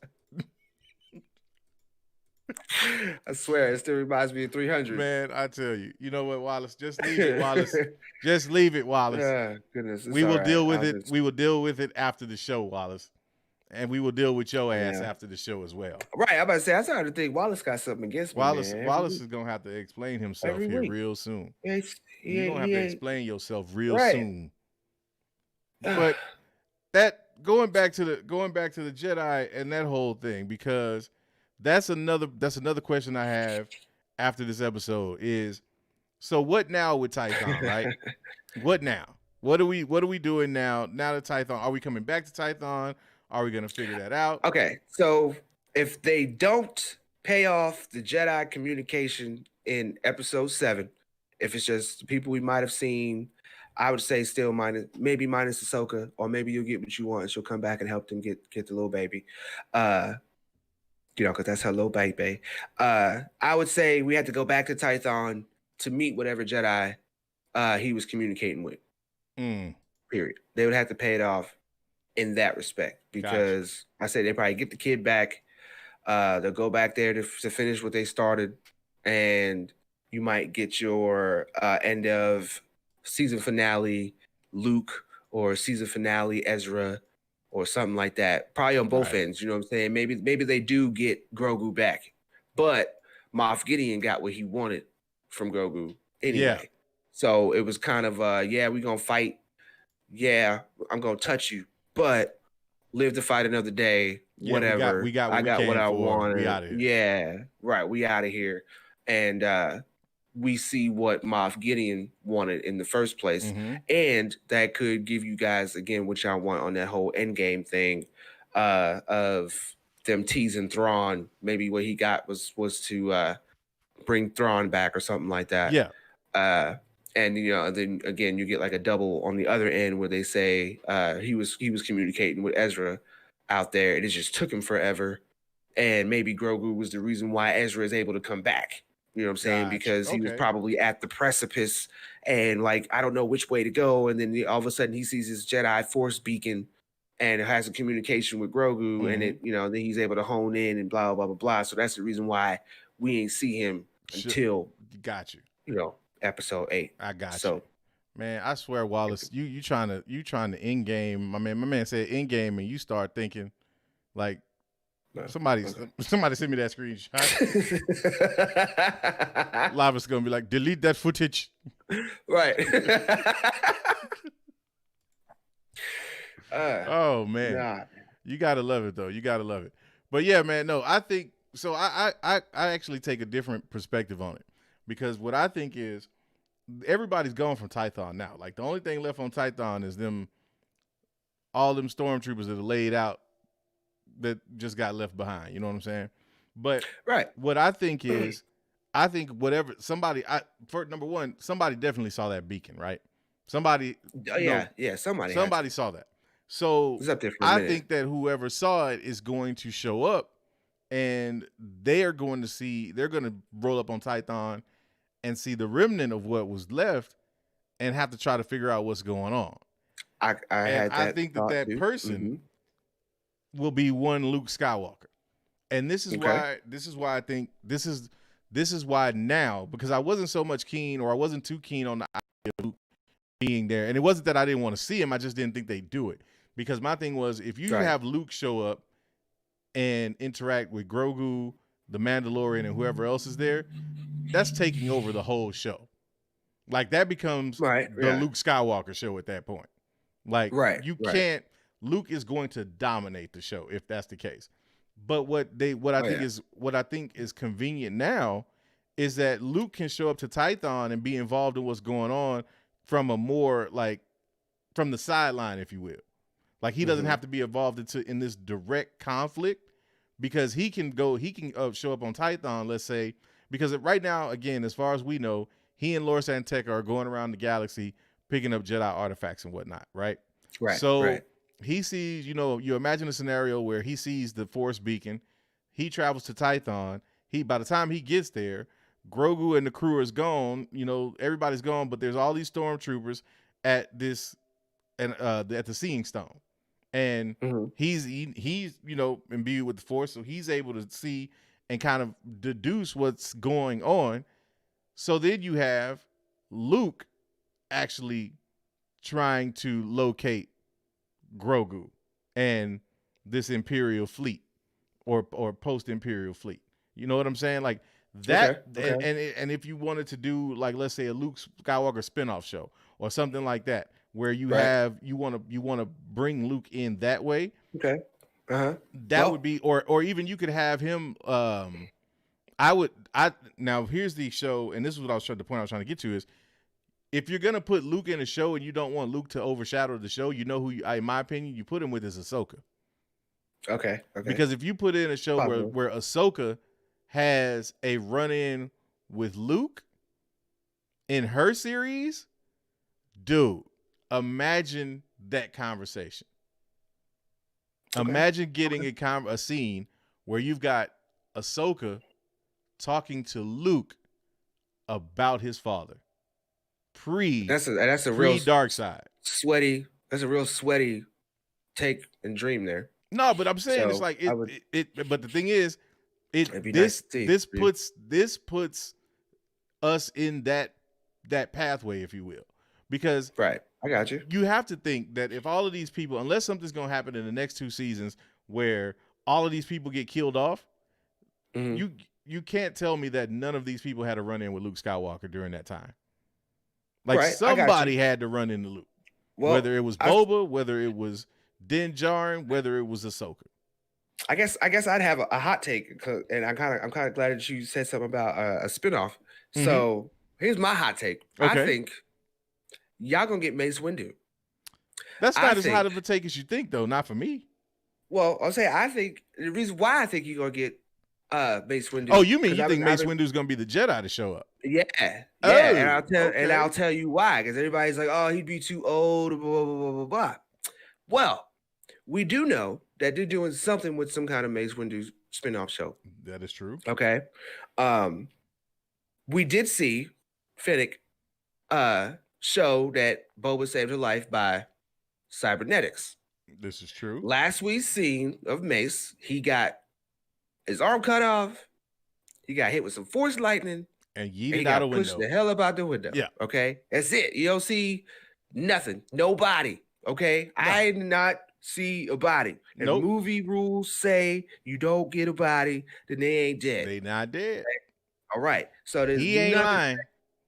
There's nothing to say that the story on the spinoff, when we see him in this, he was like, how the hell is he alive? Okay. Well, I'm pretty sure he's going to show up with a cybernetic arm. He's going to show up with some cybernetics, period. Oh, yeah. Yeah. And he'll probably actually be Samuel L. Jackson, not whoever they're going to get to play him in the end. And I think that the spinoff show with him is going to be more or less, and you might get a little bit of what you want. It's going to be Mace Windu and Luke Skywalker. You're going to get Luke Skywalker as a Force ghost. So you're going to get my man Mark Hamill as a Force ghost. They're probably going to do something like that. And you're going to be telling stories about back in the day. And then it's going to be like So you think Hercules. that you're gonna get a Luke Skywalker, or you think we're gonna get a Mace Windu show? You're gonna get that's an OG. Gonna fast forward like past the sequel trilogy, because if Force Ghost, Luke didn't die until the last Jedi. No, I'm saying, I think that Mace Windu show, it's gonna be like a in the future type deal, but they're not gonna focus on what's going on in that present. He's just gonna be telling stories, untold type stories about back when this all went down. Yeah. Back still in this period, right? But told like by Mace Samuel Windu L. from because they already said a little bit of the premise of the show is going to be a little bit of like Samuel L. is going to be in it, but he ain't doing none of that Jedi stuff. No, he's going to be So I see them using it as like a untold stories. Mace Windu, Hercules, Legendary Journeys. I guarantee you will probably go something like that with his show. But because we do know he's getting a spinoff, they done showed everybody else who's getting a spinoff show. You got Bo-Katan, you got Ahsoka, and the only other one that they talked about, you got Boba Fett, and the only one they talked about left was that Mace Windu show. So you're either going to get the new actor as Mace Windu showing up, or you're going to get Samuel himself. That's my hot take on where that's going to go. Yeah, that's a hot ass take. Like that's right. That might be a little too hot for me, because it's getting hot in here. That's going super deep. Like But I'm here for it. Let me tell you. Looking at the ripples and the waves. I'm here for it. So we got a $4.99 Super 2-way from the homie Mike Porter. Says, so how do we know it was a beacon, or was he connected to another Jedi while he was in a trance, like a phone call? Teach me, man. And my wife says hi. Hi, Mrs. Porter. Hi, Mrs. Glass half full. There you go. I like that one. But yeah, man, that's a good question. Like, they said it was supposed to be a beacon to call out to other Jedi that may be still out there. So in my opinion, I think what that meant is when he went into that trance and we saw that blue signal, it was like the bat signal almost. Like to all the Jedi out in the galaxy, please come get me. Like that's what it been. And Stormy, bro, I saw you, man. I was just about to get you, homie, because I know I saw it and I was like, I need to get Stormy. It was retracted, so yeah, I think he fixed it up. He got us with the €5 Super 2-way. Says one real question: is Boba getting rid of that blanket underneath his armor? You guys are doing great with After Dark and Lavis. CB for life, you know. Yes, Chet Boys for life, Chet Boys. Hey man, you know I'm ready to see what the Chet Boys do in season 2. I'm ready to see what the Chet Boys do in season 2 as well. And I have a bombshell to drop, but we will wait. Yeah. So in the future, there you go. In the future, tease them with it before I drop that. But I see what the main Norn Rad came through, $2 too. Thank you. He says, I have a theory for you about Gideon and Grogu. Well, we are almost through with this. So when we get into that conversation in libation period, go ahead and drop that in there. Oh yeah, and we will talk. And we will surely get into it. But yeah, man. So it's the episode kind of from that point. I think we have the Yoda stuff, and then there's the I think a little exchange at the end where Din Djarin begins his ride his squad up mode. Like he goes start letting people know. I think he goes and he visits Cara Dune and says, "Look, it's time to ride." Yep, and he got the kid, and apparently from what we got at the end, he's gonna, and I don't know the character in the show, but they're going to go get Bill Burr to go help them find where Gideon may be. So yeah, I didn't. That threw me for a loop because I didn't really expect them to go there. I mean, I don't have a problem with it, but I'm just like, that's interesting that they would bring him back. But that's definitely in line with how the show has been, because again, who was another character? They did this in season 1 with IG-11. Okay. Where it was like nobody expected to see him show back up with Quill and be repurposed as a nurse droid. You know what I'm saying? So this is just another one of those scenarios, I think, where they get you with a throwback character that you weren't really expecting to see come back in that realm. So same thing with the Mithril. I think I didn't expect to really see him come back the way that he did. So, and I thought that was pretty cool for what it was. I don't really want to see a lot of him necessarily, but I mean, it was dope. But I think what it sets up for the next episode, and I want to touch on this because you said that the rumor is that it is called The Reckoning. No, it is called The Reckoning. I believe all the titles are on IMDb at one point, but yes, they're saying it's called The Reckoning. It's on IMDb right now. Is that season? I think that's season 1 though. Is it season 1? Yeah, because the chapters are going. I hate when the internet does that to me. I put in season 2.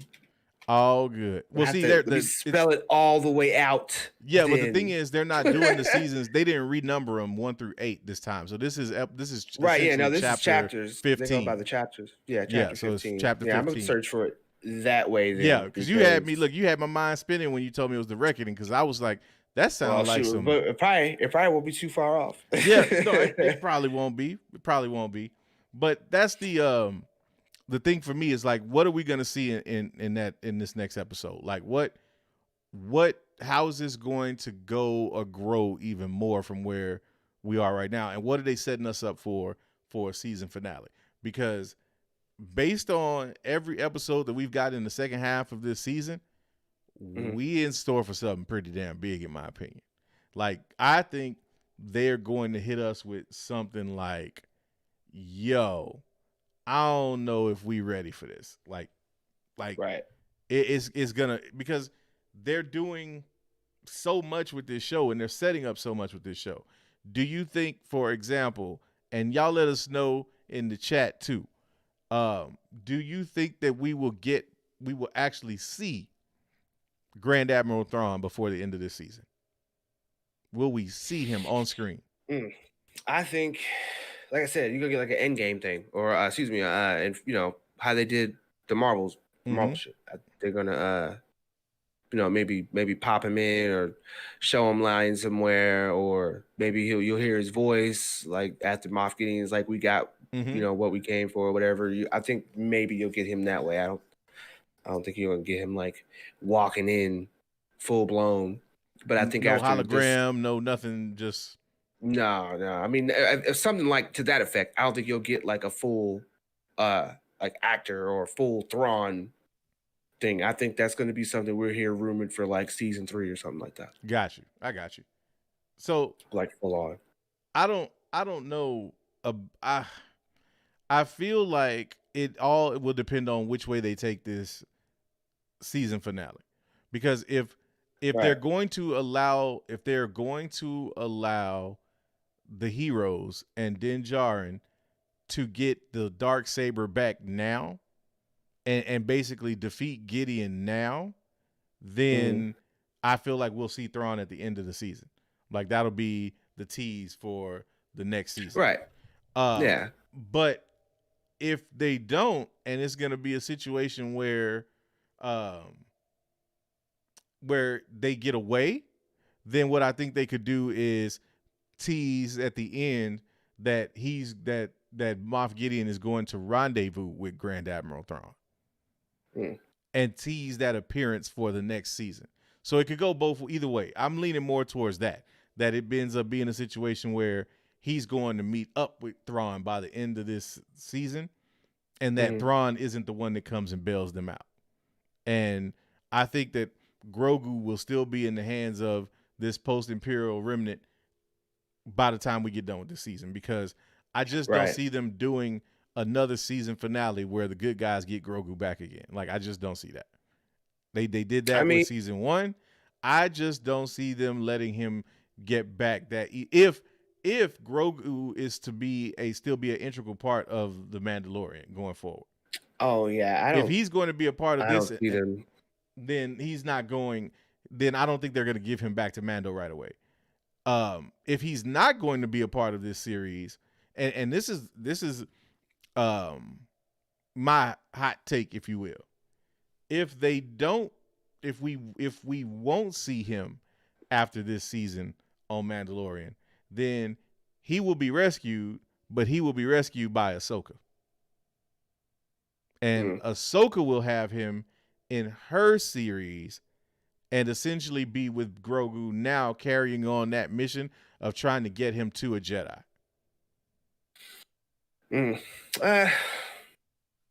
Yeah, I guess that's a hot take. I don't know. I don't see it going. Because I don't see it going that way. That situation lines up with my whole thing about having a way or a path that leads them to Luke, because they could go back to Tython, and and Luke could be there when they show up, or Luke could show up when they call out this time, and that be how Luke and Ahsoka cross paths.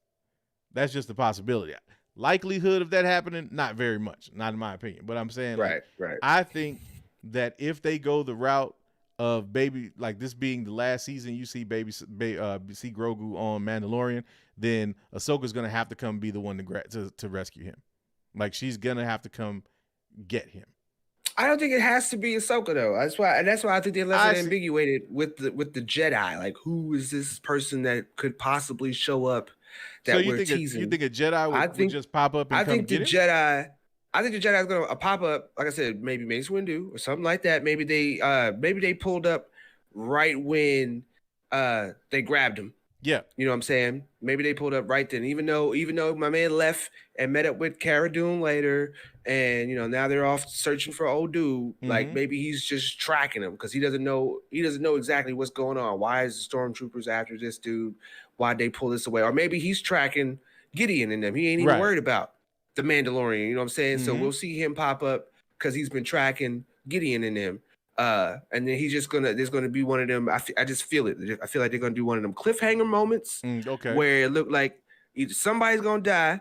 Like you said, maybe they hang up Baby Yoda, and you're like, see, I was right. And the next, at the last minute, in pops that Jedi that we're all waiting for. #ignite the green. #ignite the green. I'm trying to tell you. So I did it. I did it on the live stream recap.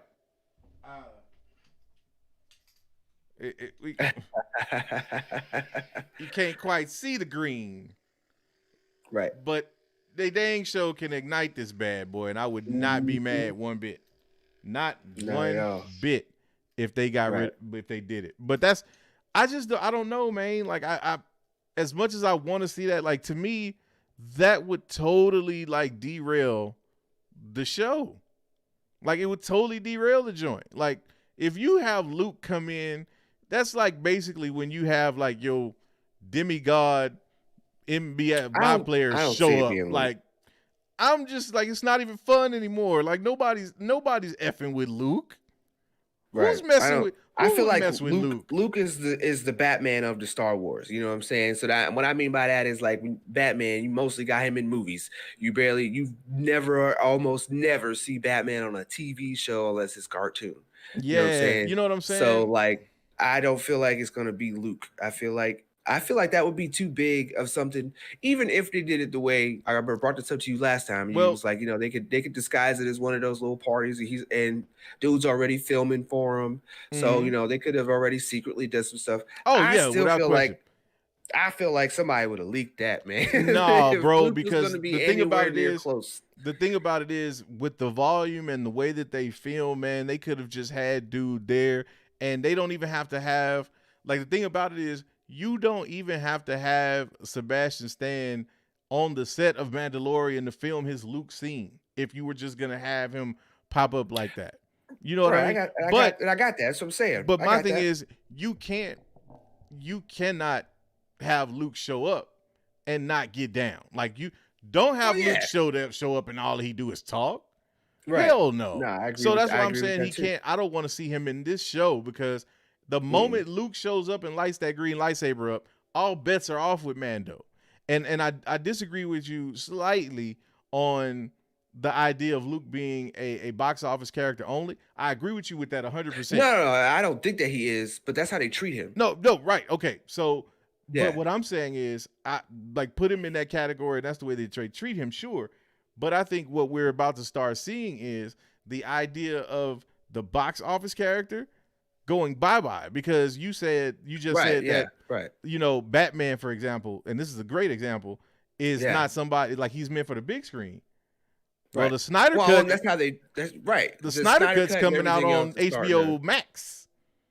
Right. So, no. What I'm saying is that's how they treated Batman. Like this whole entire time for years, especially since Adam West. Like there's no Batman TV show. No. There's like barely Batman in a TV show. You get Batman in Titans and you get Batman. But you had Batman the animated series though. That was a.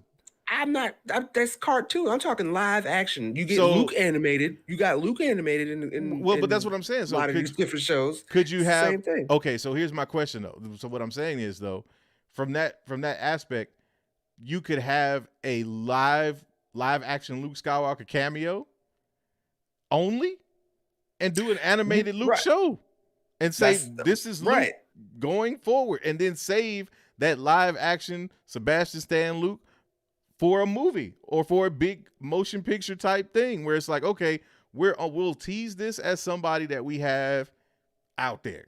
Like this is we can draw it. This is like the Star Wars draw for a card. Like if we need to, we will throw this draw for a card down. We want y'all to know we have it. But we're going to flesh out.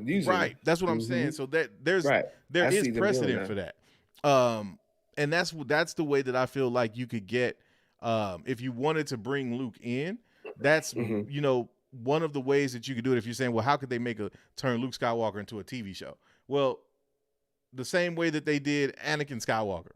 Like you got Clone Wars, which was essentially revolved around Anakin and Obi-Wan, and that was a show where you had this motion picture character that, granted, was not on the status of Luke Skywalker because, again, Darth Vader was, but Anakin himself was more of a prequel trilogy creation that was just kind of a supplement to what we knew as Darth Vader. But even still, like you're talking about the same person. You know what I'm saying? So there's many different ways that they could do it. I just don't want to see Luke show up on Mando and totally just like, I agree. It's like it would crash the game almost. Yeah. But either way, it's like if you get too much of them, then now it's not the Mandalorian anymore. If you don't get enough of them, then it's like, why the hell did you throw him in there in the first place? And it's hard to find that midpoint, because seeing Luke do anything action-wise with a mixture of, even if it is like a savior moment that ends the fight,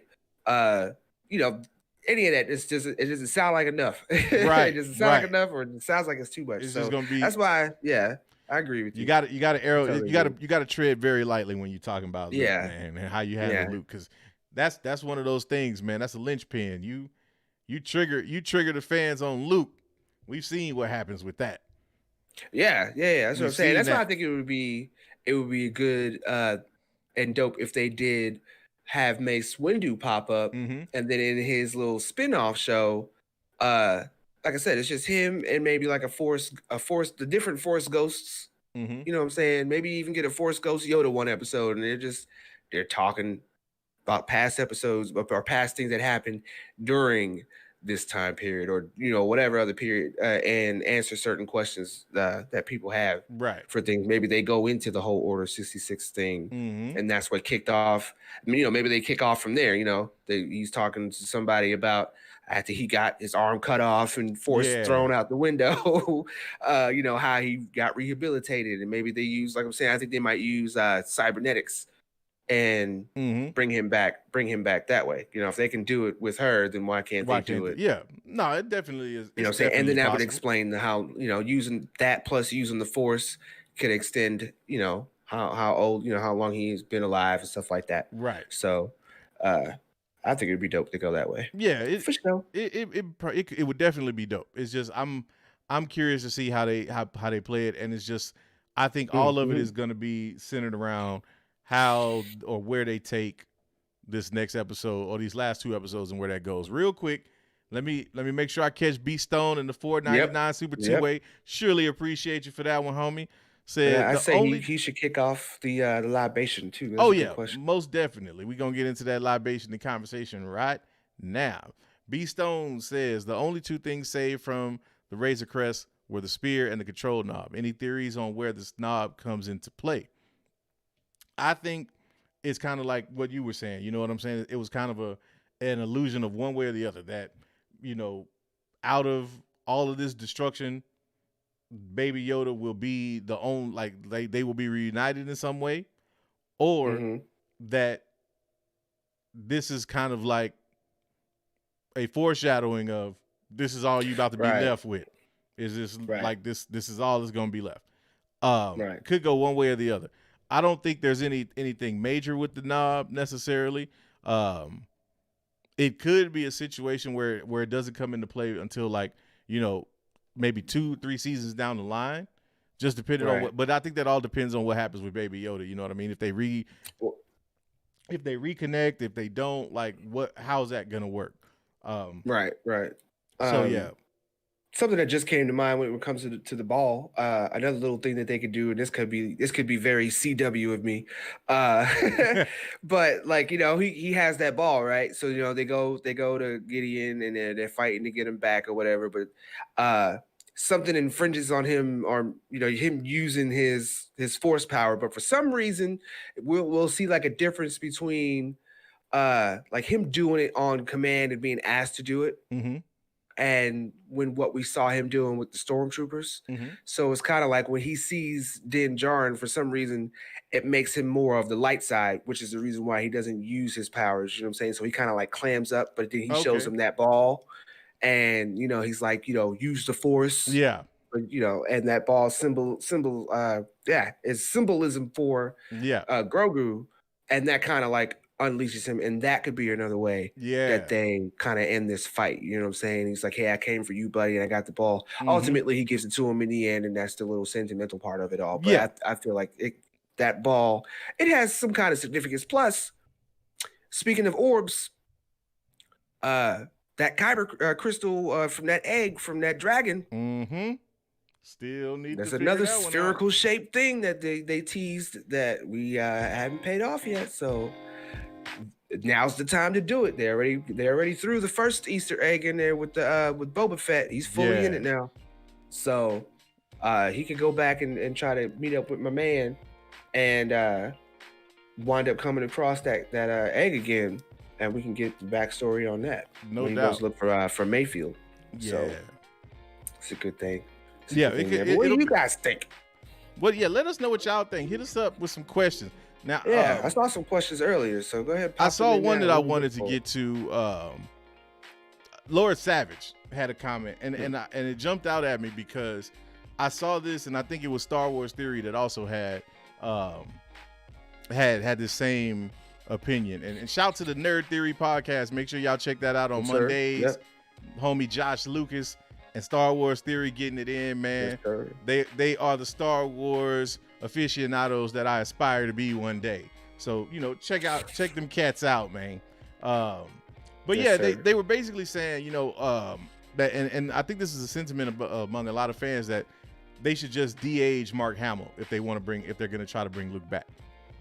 And I get what people are saying. I feel that, but my thing is I disagree with that. And the reason I say that is, one, Mark on social media at least has kind of officially said goodbye to playing Luke Skywalker. He said he's done with that.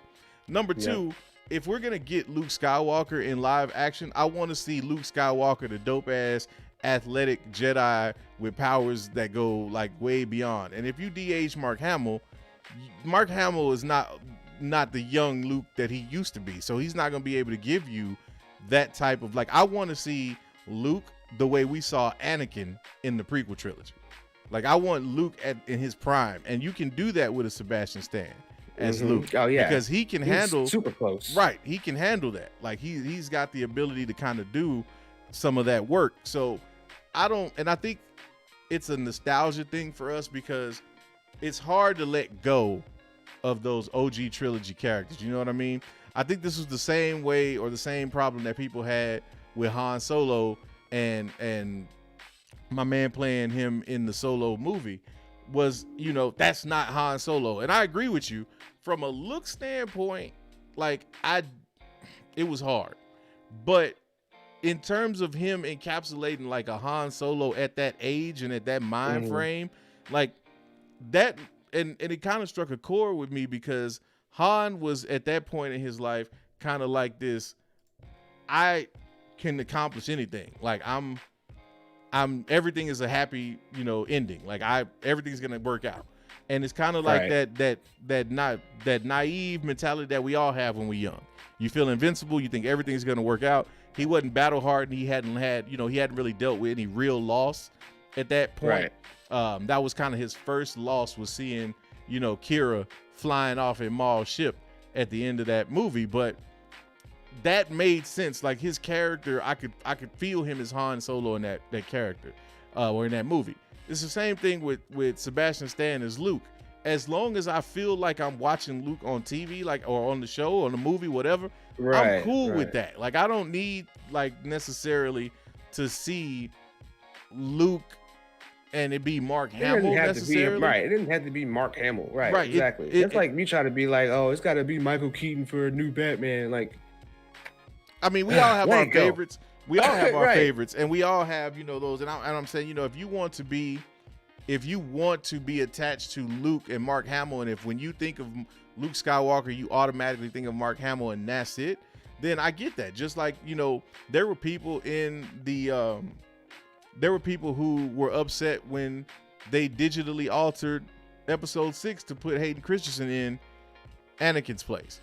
And people were like, no, this is not the way it should be. This wasn't the Anakin we got in the original. They shouldn't have changed it. But for me, I'm like, I actually prefer that they changed it.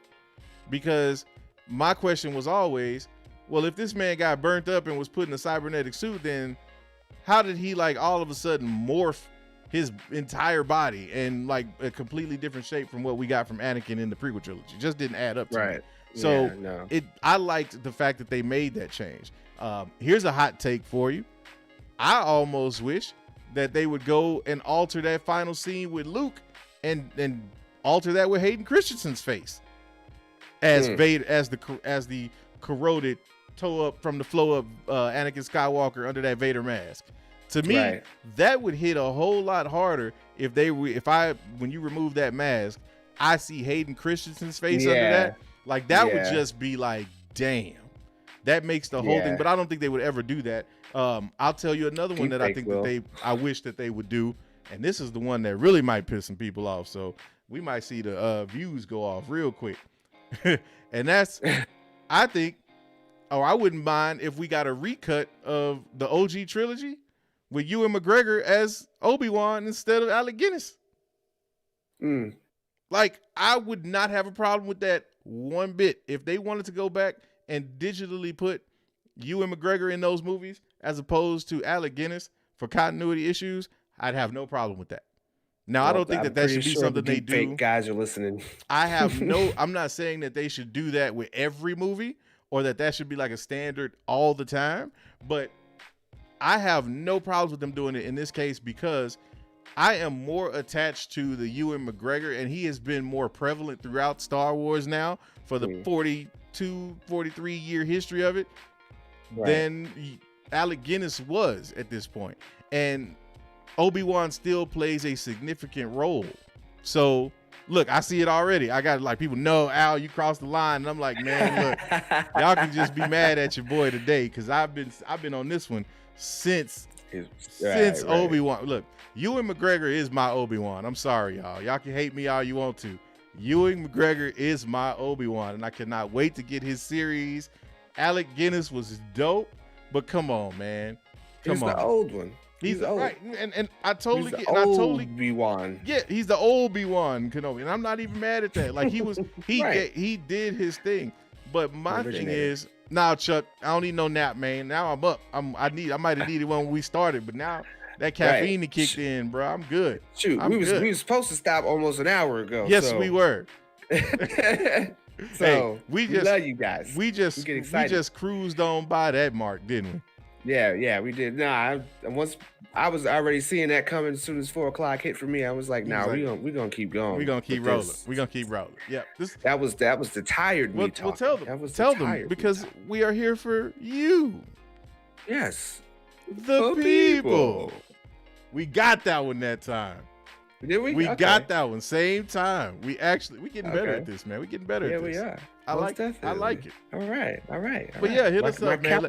How many more people? Tell me how crazy I am for wanting Ewan McGregor to replace Alec Guinness in OG Trilogy. Come on. I'm here for it. Let me know. Y'all see, I got the Empire. I got the Empire hat on today. I'm like, look, give me all the smoke. He's on. The lion is ready. Marching the string. Let's go. I'm gonna go ahead and get into Norin Rad's theory since he gave us heads up about that earlier. He said Moff Gideon was a Jedi at the temple that was secretly loyal to Palpatine. He took Grogu before Order 66. So what do you think about that? Maybe Moff Gideon. Yeah. I love that. Like low key, I love that. That would, like I said earlier, that would make, because again, one of the questions I always had was, good job, Norin Rad. Yes, damn good job. My question was always, it had to be some Jedi in the Order on Coruscant that was like, y'all tripping. Like, nobody knew? You trying to tell me nobody saw this? Like, nobody was looking at Palpatine like, bruh, you on some other stuff today. Like, there had to be at least one black Jedi somewhere that was like, how they don't see this happening, man? Like, wait a minute. Like, that one dude in the back is just like, man, I got 2.5. If you just listen for just 2. I tried to tell y'all, man, I saw this like 3 weeks ago when I saw the dude in the back. I was trying to figure out where all that smoking stuff was coming from. I looked in the bathroom and that was Sheev, and he in the mirror with a hood on. I was flexing. You know what? Look, you can tell I thought about this, right? I'm trying to tell you. That's more what I'm laughing at. Anything else? Better put that in the skit book. You better put that in the skit book. Write that down. I'm telling you, man. And Wallace on his job. He'd be I'm telling you, just be an old Jedi that survived Order 66. Cause he got out of there like 3 weeks before it happened. He was like, man, I heard him talking about in the bathroom in the council the other day. He's like, man, look, I'm about to drop this Order 66 on their asses in a minute. They ain't gonna be ready. Order 66. You want up out of here for something? I'm gonna call in sick this week. I ain't going in. Right. That sounds, you know what I'm saying? But I'm telling you, it's like, something about Ewing though. I keep giving. I see him. I see that. Sean Dosimo says Ewan is the only one that gets a gold star. 5,000 points to you for that one. I like that. We already seen you on Halloween. You was Roll Me One. Kenobi. That would make sense why you're in the Kenobi family. Let me see some lightsabers in the chat if anybody want to see a Roll Me One Kenobi reappearance anytime. We might have to bust Roll Me One as a recurring theme, especially on After Dark, man. I feel like Roll Me One Kenobi might be an After Dark kind of guy. I'm gonna have to get me a character too. Oh man, I kind of like Cobb Vanth, to be honest. Man, Cobb Vanth might be because it was Timothy Olyphant. Yeah, man, he went hard. Yeah, I like that. But yeah, man, we probably get with y'all for what, another 10 minutes. Another 10 minutes. We'll do it. We'll make sure it's 10 minutes exact. That way we don't end on my time again. It's about to be our time as soon as we end, period. So. Yeah, buddy. You already give us a couple minute head start, then I guess. Right. I see you, Luke Skywalker, man. We appreciate you and everyone as well. Yes, for sure. I do. Have you ever checked out any of those deep fakes? Oh yeah, I watched some of them, man, and I'm like, some of it be scary though. Like I've seen a couple of them where it's like, that's not a face I want to see on that. No, but completely off topic and tangent a bit. I still think Chris Pratt would make a good Indiana Jones if they ever did. Oh, I saw that. Yeah, I saw that. I thought that was dope. Like straight up. Like why everybody's like, oh, you shouldn't redo Indiana Jones. Why you want to do Indiana? Like think of it though. Think of Raiders of the Lost Ark and all them other movies with nowadays practical applications of effects and IMAX and all that stuff. Mm-hmm. I mean, they kind of did the little test when they did that the Crystal Skull, and they had Shia LaBeouf and everything in there. I'm not saying do nothing like that. Like, don't continue the story. Hot take. Just hot take. Cut the music. Hold on. Hot take coming. I borderline hate Indiana Jones. Oh damn! I mean, I'm not I think it's highly overrated of a film. Wow. I am not a fan of any of them. I've just never, even as a kid, it just didn't do it for me. And yes, and Ewan McGregor is the only one. Continue the music. Let's keep it rolling. Stupid, dude. I think I'm a big fan of Harrison Ford. I don't know. I kind of lightweight blame my mom because she's forever watching all his movies. Oh yeah. But, no, I love Harrison Ford, man. But like, yeah. Look. Side note. Look, now we're getting totally random. So, there was my favorite Harrison Ford moment, and it wasn't even in a movie.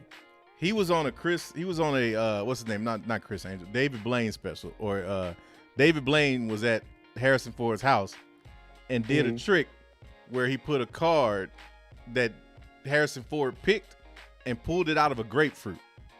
Like literally cut the grapefruit open and the card was in it. Oh wow! And that's sweet. And I wouldn't call him Han Solo right now.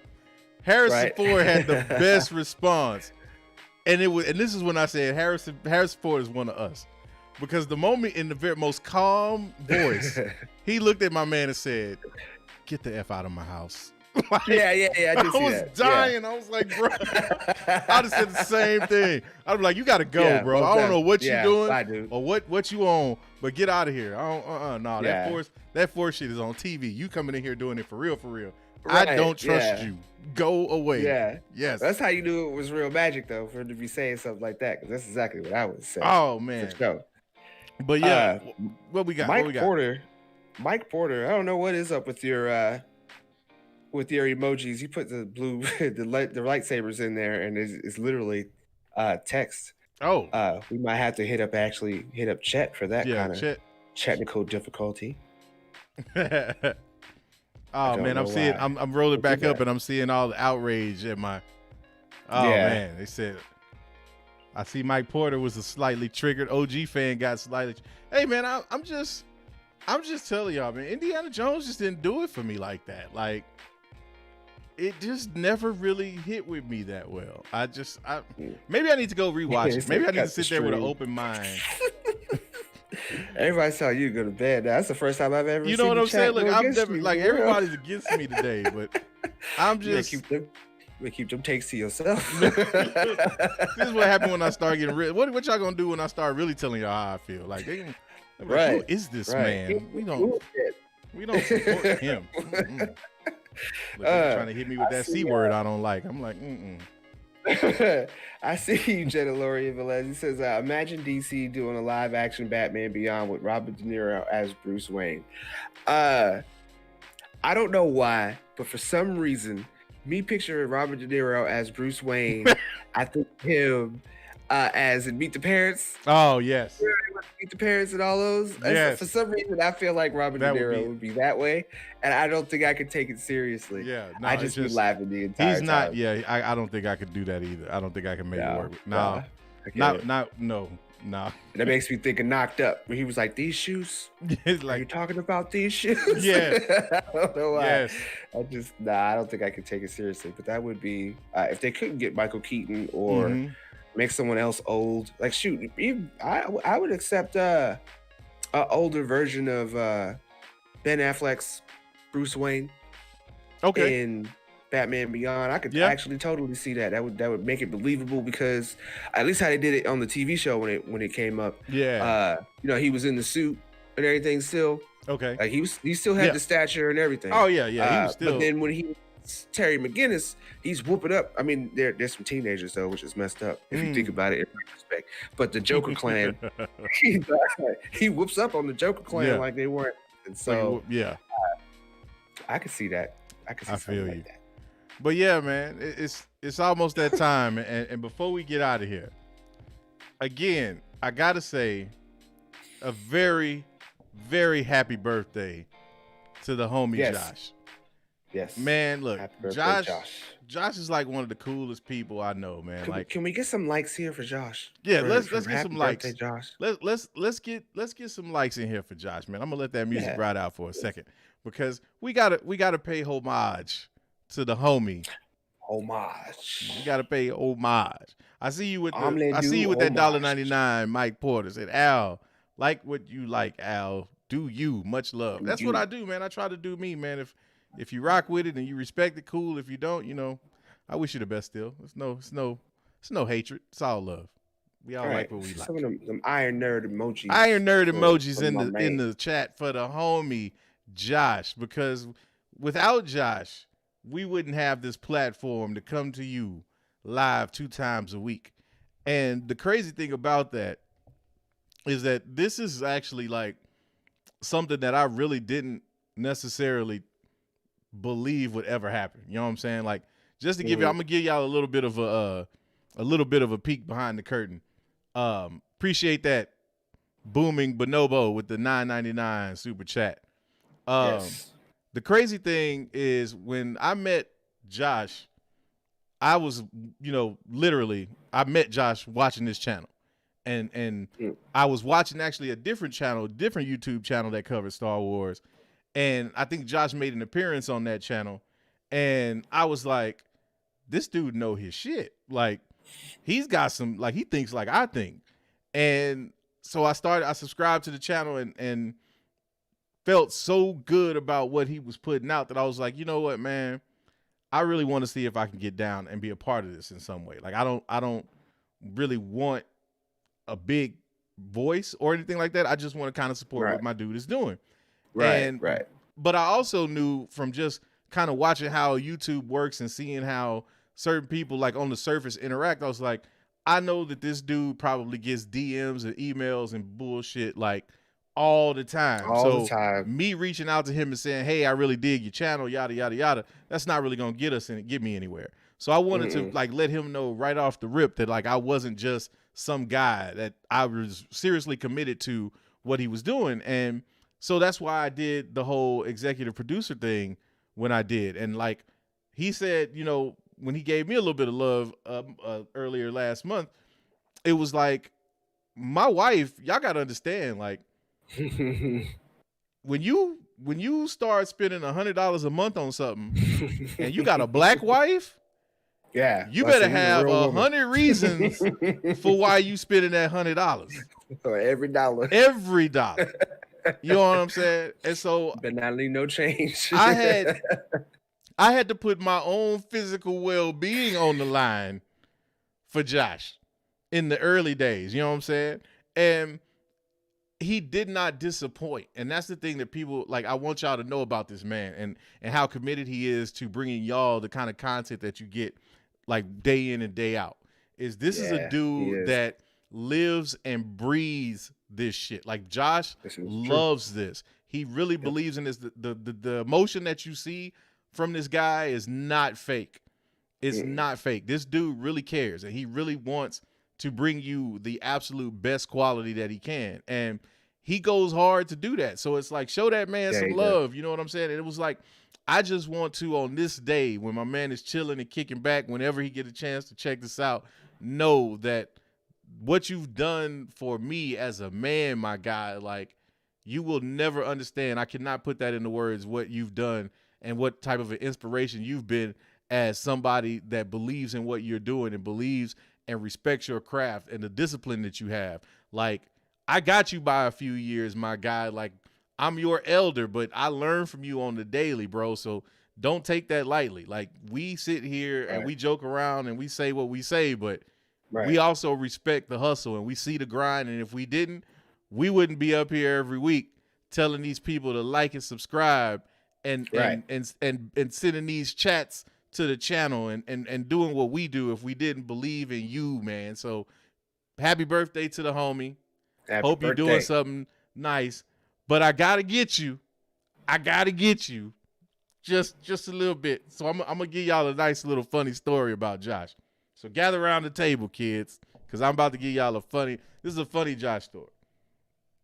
And so this was what? This was last year in April.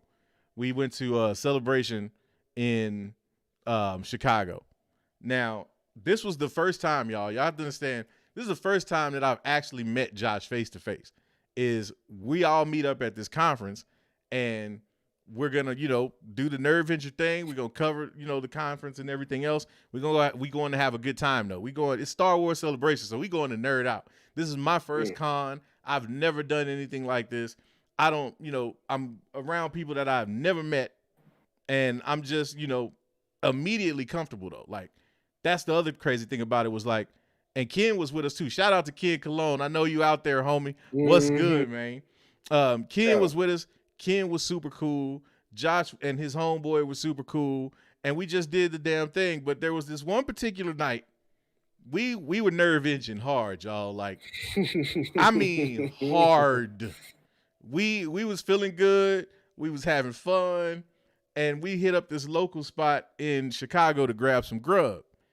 And so Josh is like, it's been a long day. We had been out. I think this was might have been the same day where my man Josh, just to give y'all an idea of how dedicated he is, we record a recap video at the conference, and the internet traffic is so crowded and it's so hard to get an upload that my man Josh, in snowy, like 20-degree Chicago weather with Chicago wind, is running up the damn block with his laptop to get a signal because he's dedicated to trying to upload this video and get it out to the people as soon as he can. So that's just an idea of his dedication. But what was funny was I think that same night we decide, like, this is going to be the night where we going ham. We finna go have fun. We going to chill, kick it, do whatever. So we go to this restaurant and we all in line and we order food. Everybody orders food. Now, you see me. I am not a small man. I eat. I'm from Texas. We know how to grub. I'm looking at Josh, and Josh got the same amount of food as me.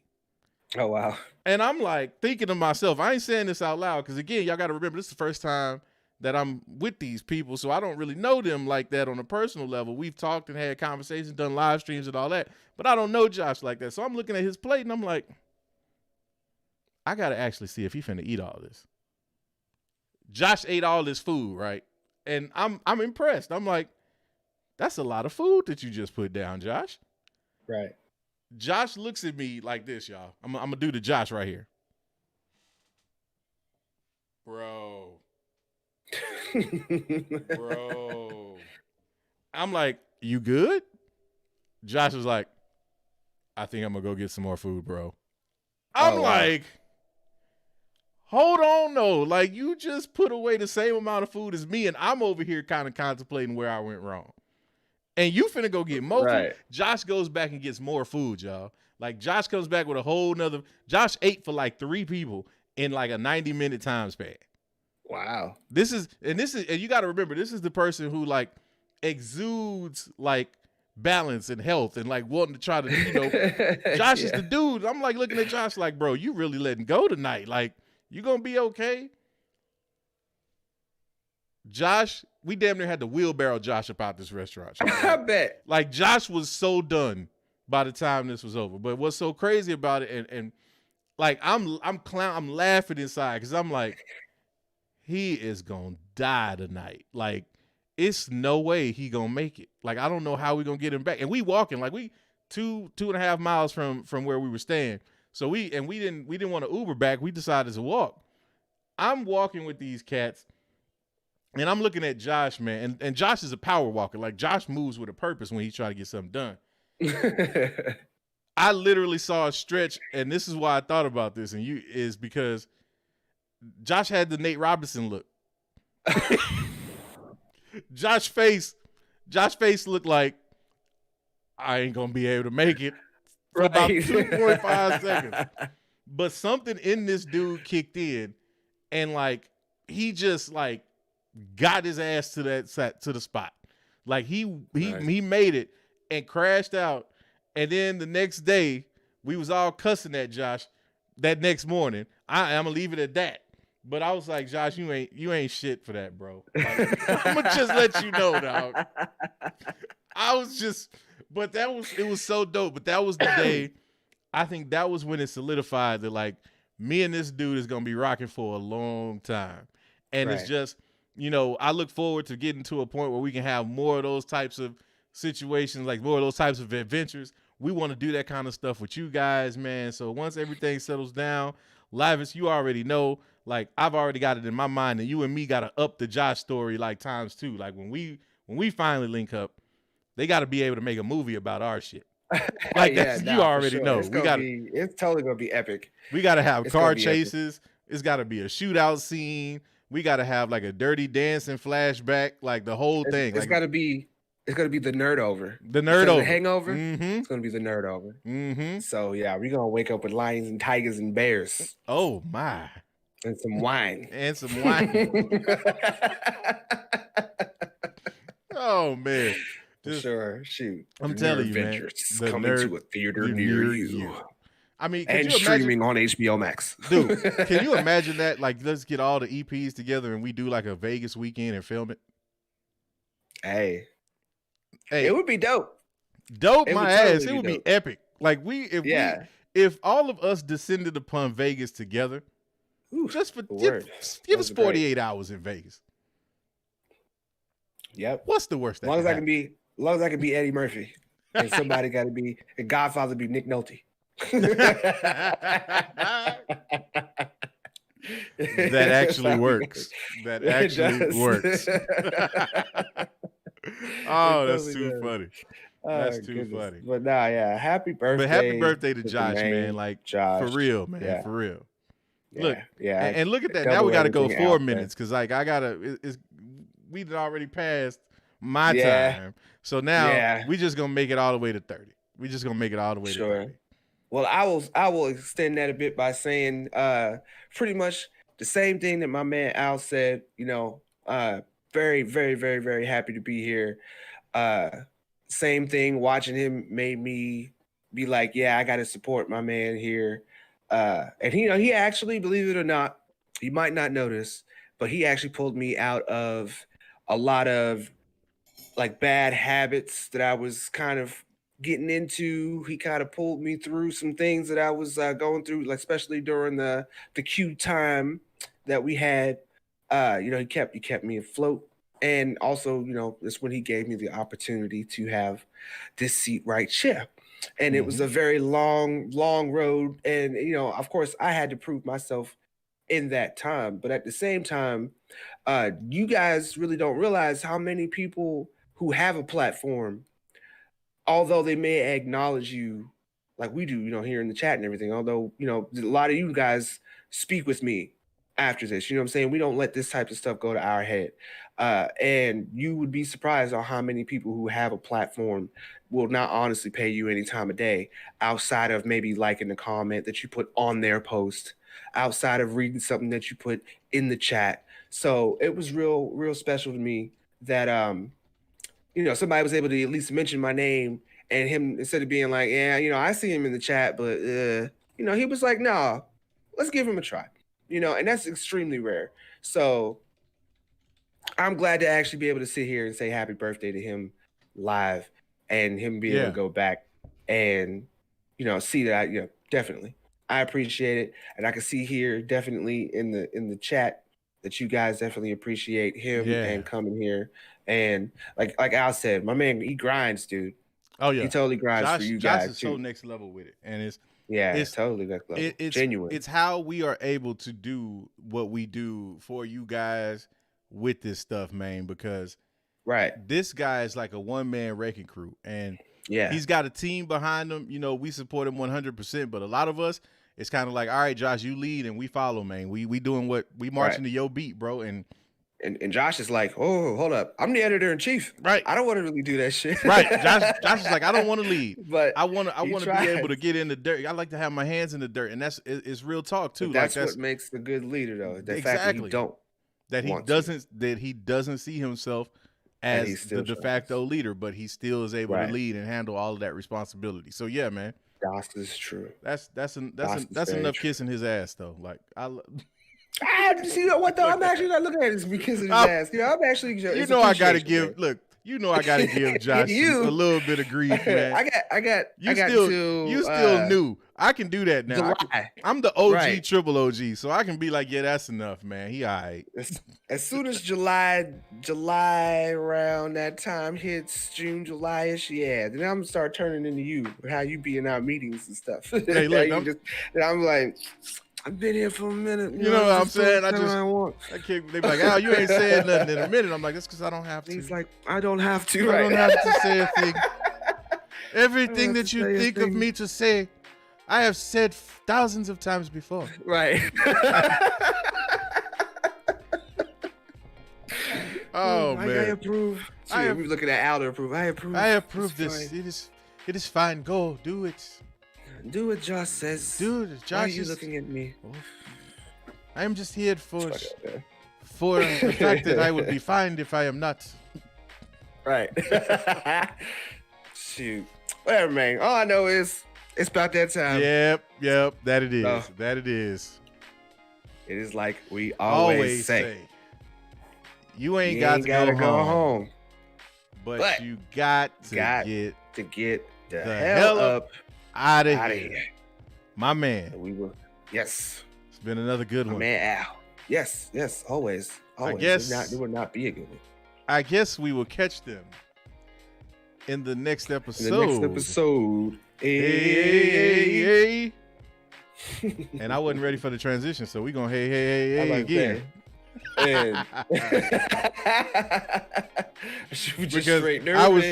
right, and just kill it. You know what? Maybe we do just for one time. For one time. Just one time.